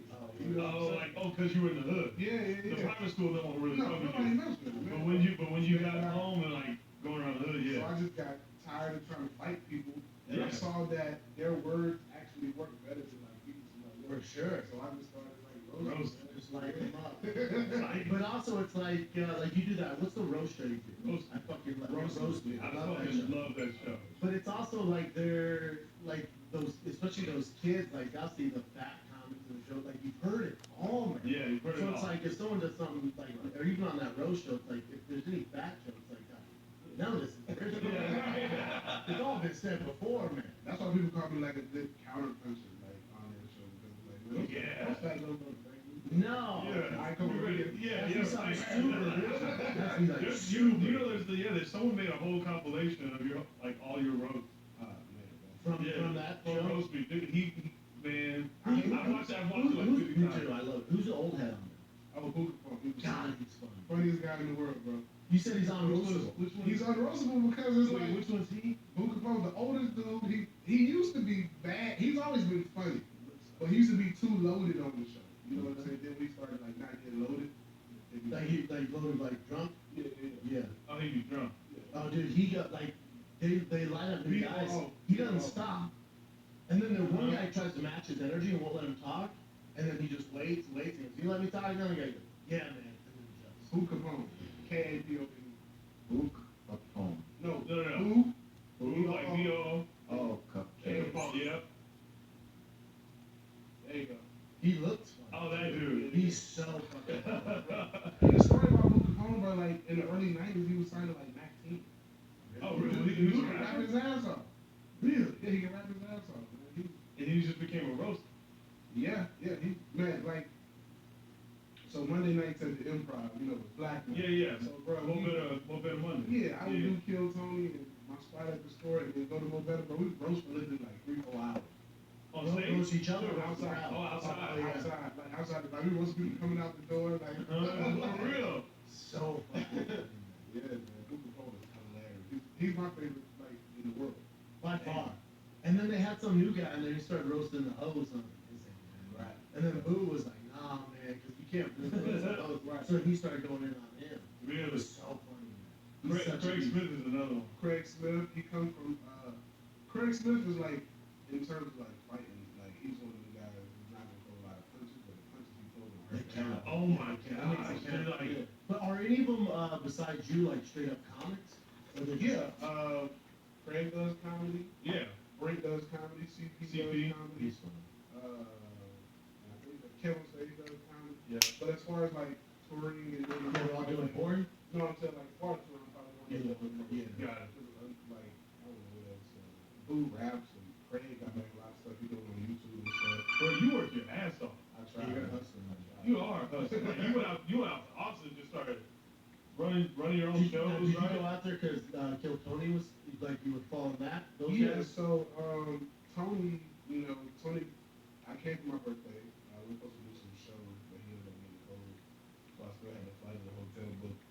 So I went out there, and he's like, "Hey man, come out here, move out here." And I'm like, "Tony, but at the end of the day, I got 2 kids." They always trying to get everybody to move out. Right, yeah. Let me chill. Yeah, right. I'm like, "I got 2 kids." Yeah. I'll try to come out here twice a month, but Yeah. like, if I don't see the money, I can't just. Like, I'm doing good in LA, so Yeah. I can't just like move everything I work for, and because we had a bad year, it's like in a relationship, so it's like I'm not just gonna move all my eggs to Austin. Like, I'll come as needed, Yeah. but I'm not gonna move like that. You love it. I know that. It's about 19 or 30 now, bro. And I know Austin. Shit, I didn't know that. People love Austin. I love Austin too. And obviously we have more homeless here than LA, but Austin homeless, they're worse. Oh, They have They- cars. yeah, they got cars and shit. Yeah. They got those battery water bikes Shit, there. yeah. Cell phones. Mm-hmm. They park their bikes outside the tent. They got like real shit. Yeah, The area there by the Vulcan Brothers. Mhm. It looked like Harlem, like in the You city. know how, like, if you see a movie, it's like, Go. go down that alley. In your life, you've never seen Where we that at? alley? Bro, this is that alley. Oh, yeah. Behind the Vulcan, Behind you the look back Vulcan, there, oh my just God. right next to a homeless shelter. Yeah. It's like the roughest shit you've ever It seen. is, for real. And it's just packed with people, Man. outside. I saw some little white girl on a fucking bird just go down the alley. She ain't making it out. Over under, she gets raised. The whole way. They be lit, and they're too lit for me on 6th Street. Bro, I be telling people, I'm like, we party in LA, but Austin parties on a different level. They get white girl It's raised. like New Orleans down there, man. Yeah, that's exactly how it is. It's like Just out I've never of been to control and wild. New Orleans is like that 6th Street or what? Oh, bro. every night. You not been bourbon? They Have you performed in New Orleans? don't really have a They comedy. just have that House of Blues, and there's a theater there. I was supposed to do it right before COVID hit, but I've done House of Blues in New Orleans before. New Orleans is a weird comedy thing because they have Really? I like, was gonna say, they seem like they'd be. like Mark Norman's out of there, fucking Theo. Like they have some legit comics, but as far as like, there's no like scene. You would think they have a comedy. Yeah, because there's some beasts that could like come out of it, but there's nothing really popping. Oh, shit. I didn't know that. No, but yeah, I don't know. That's like every time we walk out, every night on 6th Street. Triggering for you? Remember, I had to leave the bar. I left with you. Yeah. I We was were in like, the bar and I knew shit, but I was like, this can't be. Like, I feel I triggered. agree. I was 7 years away from alcohol. I had to drink to around other people, bro. Oh, you do? I don't drink before I go on stage. When I get on stage, I know I gotta interact with people. I gotta get this. See, we're the opposite. I drink before I go on stage. It makes me feel way looser. and I don't drink off stage at all. I like that. You don't drink heavy. No, not anymore. Not like I used I to. like that tight feeling. I like that. Yeah, there's pros and cons for sure. Like I was on another podcast, they were asking like what I do for energy as far as on stage. I hold my pee. Oh, really? Give me a sense of Oh, energy. damn. Yeah. Because I'm such like low energy, so I hold Yeah. my pee. So it's like I make myself move more. Cause it's like you got to pee and move Hell more. yeah. Like that sense of urgency. What's dope about your low energy is it's so powerful. Yes.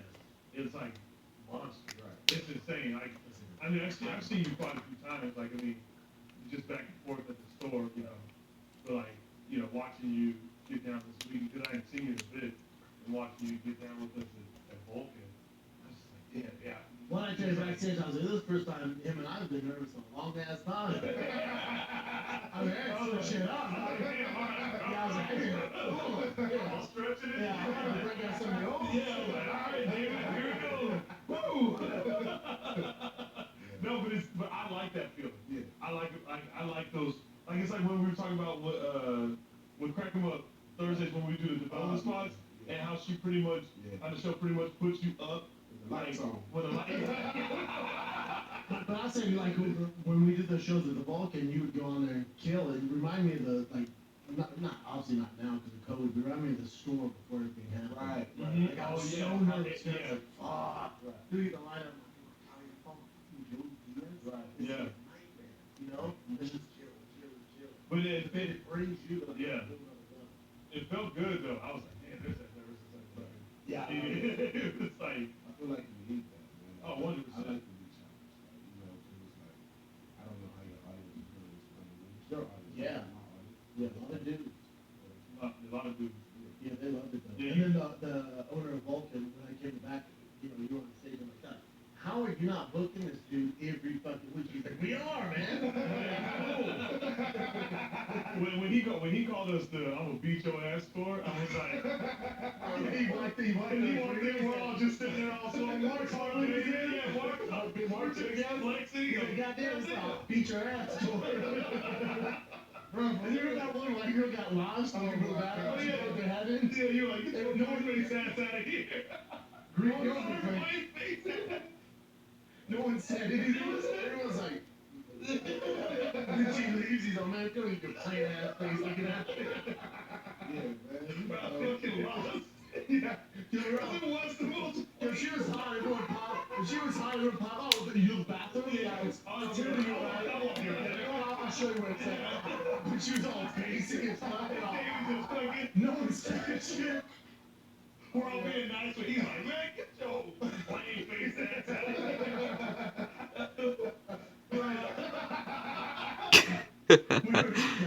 God. I see this dude go hard on stage with comedy. No, You got shows pretty good. Yeah, You got Oh, shows yeah, pretty good. You got rap Schultz report. You got talked rap about report it good. though. Schultz was like, I didn't know, man. I didn't know that was the show.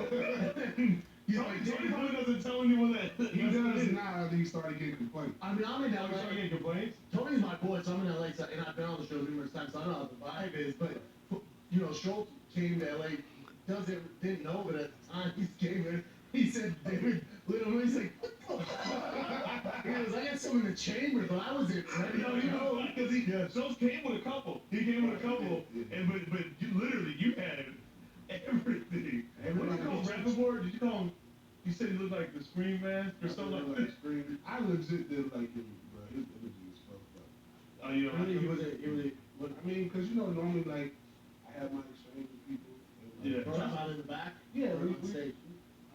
In the back. Okay. Okay. You know, I appreciate it. Yeah. Appreciate you being cool about this. I usually do that too whenever I do something to someone in the crowd and they didn't really ask for it. I usually say thank you. It depends. Yeah. If they're being asked. If they're being asses, yeah. Nah, Like, you if I throw it at, So Rapport, did he know the vibe?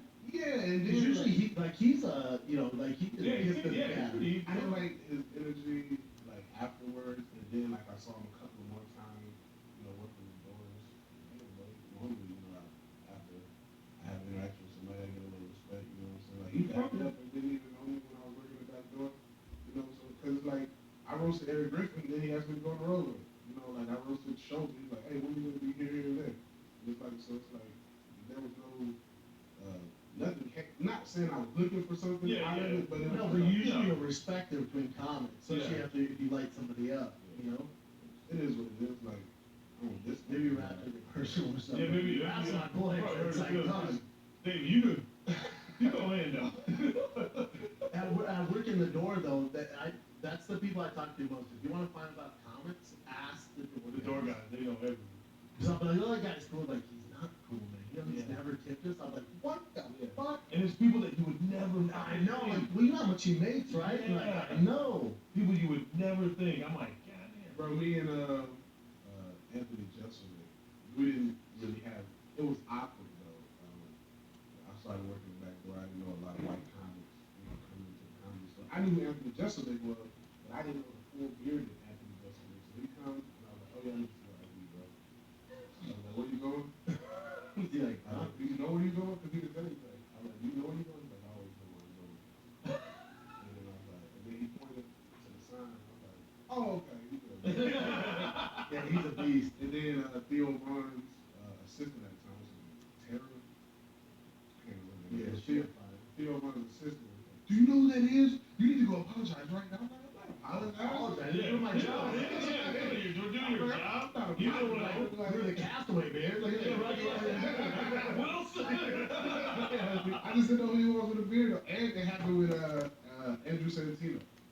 Oh, you know who he was? St. Peter was? No, not it's outside of it. We're like, hey, man, where you going? Exactly. I stopped. Well, you're just doing your job, though.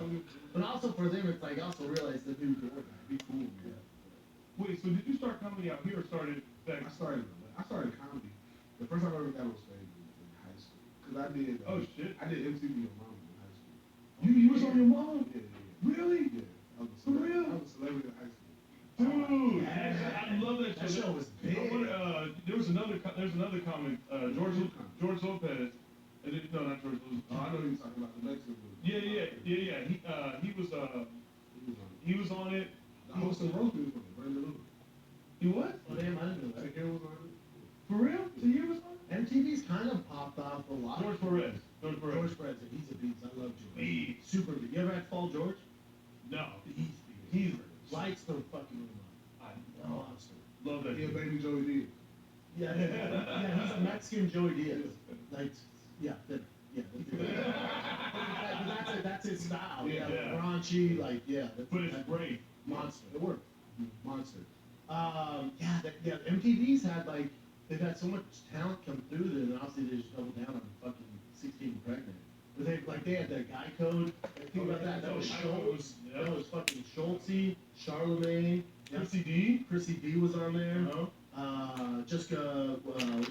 Annie Letterman was on there. Annie Letterman was on there. Carly Aquilino. There's ton of comics. Ton of comics. Wasn't what's his name? He's fucking Lil Duval. Lil Duval. Yeah. Think about all the And then him and Charlamagne had a show for a second too. Duval and I Charlemagne. think it was called like Ain't That America or something like that. But that was obviously short lived. But like, yeah, a lot of people come from that. Come from big time. And Lil Duval's been around for a minute. He's mastered this. He's mastered it. I watched Lil Duval and I was a kid. Comedy. How old is Lil Duval? At minimum 45. You know he has his own. Yes. You know he has his own plane. What? Yeah, he always He lives on some island in the Schultz found. He flies his fucking. Oh, he's 43. Duval's made that much money? That's what I said, and apparently he has. And he said he bought it's not like a big ass, like Drake fucking off-white plane, but it's He like has a a private small jet. private jet. Yeah, yeah. He lives on. I forget where he lives. He lives on like a straight up island. Living Like Schultz and Charlemagne are talking about all the time, and Charlemagne, like, you see Lil Duval, he's like, I can't get out there, man. He said he's flying. He lives on an island. Damn. He said, fuck you. You don't understand how good that show money is when you're a comedian. Can you like TV? No, like. Oh, you talking about touring? Like touring. If you, yeah. Yeah. No. On the low end, you can come back on a good weekend with tweet. Oh yeah. Low, that's low. Yeah. That'd be a bad weekend. Right. Especially the headline. That'd be a bad weekend. Yeah, he sells out pretty strong too. Yeah. And he matches Instagram, bro. Oh, dude. And then he's in a good position because I hate Instagram, but I do Same. because I have to. But he posted memes and videos, so he got like 21 and up crowd, and the older cats that go from comic view. Yeah. Oh yeah. And also with the comics that don't fit, like the older comics that don't figure out social media, it's like you get left behind. Unless you're a real old head, Yeah. you got that like old like Ron Yeah, some people, yeah, But if you're you like, need it. you know, somewhat younger, and like you gotta figure out Instagram. Yeah, you really have to. It's your own PR. But it's just like what you said. I hate Instagram. I hate all fucking social media to begin with. You gotta Like, do it, man. but you gotta do it. Sometimes I'm like, damn, I ain't posted in 2 days. Let me find it. Yeah. You get scratched up. Yeah. You start social media going and shit. Well, today I was like, man, they added more tickets and shows in Kentucky. I need to do something. Right. And my guy was like, man, do something in the gym. I was like, I have to. That was this bullshit video of me on the leg machine or some shit. I don't want to do this, man. You have to. That's like Callie. Callie's 54. For the longest, he's like, no, we don't need to do that. We don't need to do that podcast. We don't need to do that on the job. I'm telling you, this is a Yeah. Not everyone that fucking aunt has a podcast. Oh, really? You have As your a own. comic, that's what you like. This is how I sell tickets. Like this. This is it, man. You have your own podcast? Yeah, I had one with William Montgomery. Oh yeah, the brothers. Brothers and Curses. Brothers and Curses. His full name is William. You call him Bill or something? No, William Montgomery. I You ever seen William Montgomery? Let me see him. The most interesting person. Well, just by his name, is he running for? He's like government job? He's kind of Is he a politician? He's kind of like Andy Kaufman. Daddy's Oh, really? Oh, dude, he's great, and he says the wildest shit. His Kill Tony appearances are another one that's like really dope. On the right? Yeah, the right. Oh no, I know him. Yeah, he's great. I forget where I saw him. He was hammered. Oh yeah. Oh no, I You did. saw him. Is that him in front of my car? That's my fucking car right there. That's your car? That's my car. Really? Yeah. That's so me and him shot a video inside we did a video for Littleton inside that was in Huntington Beach or Redondo Beach, one of those beaches far out, and the guy is like something over the head of Ferrari racing. Oh, damn. Oh shit. Yeah, that's a real car there, man. Yeah, He's such an interesting character. He was so hammered though. Yeah, we have to improv together.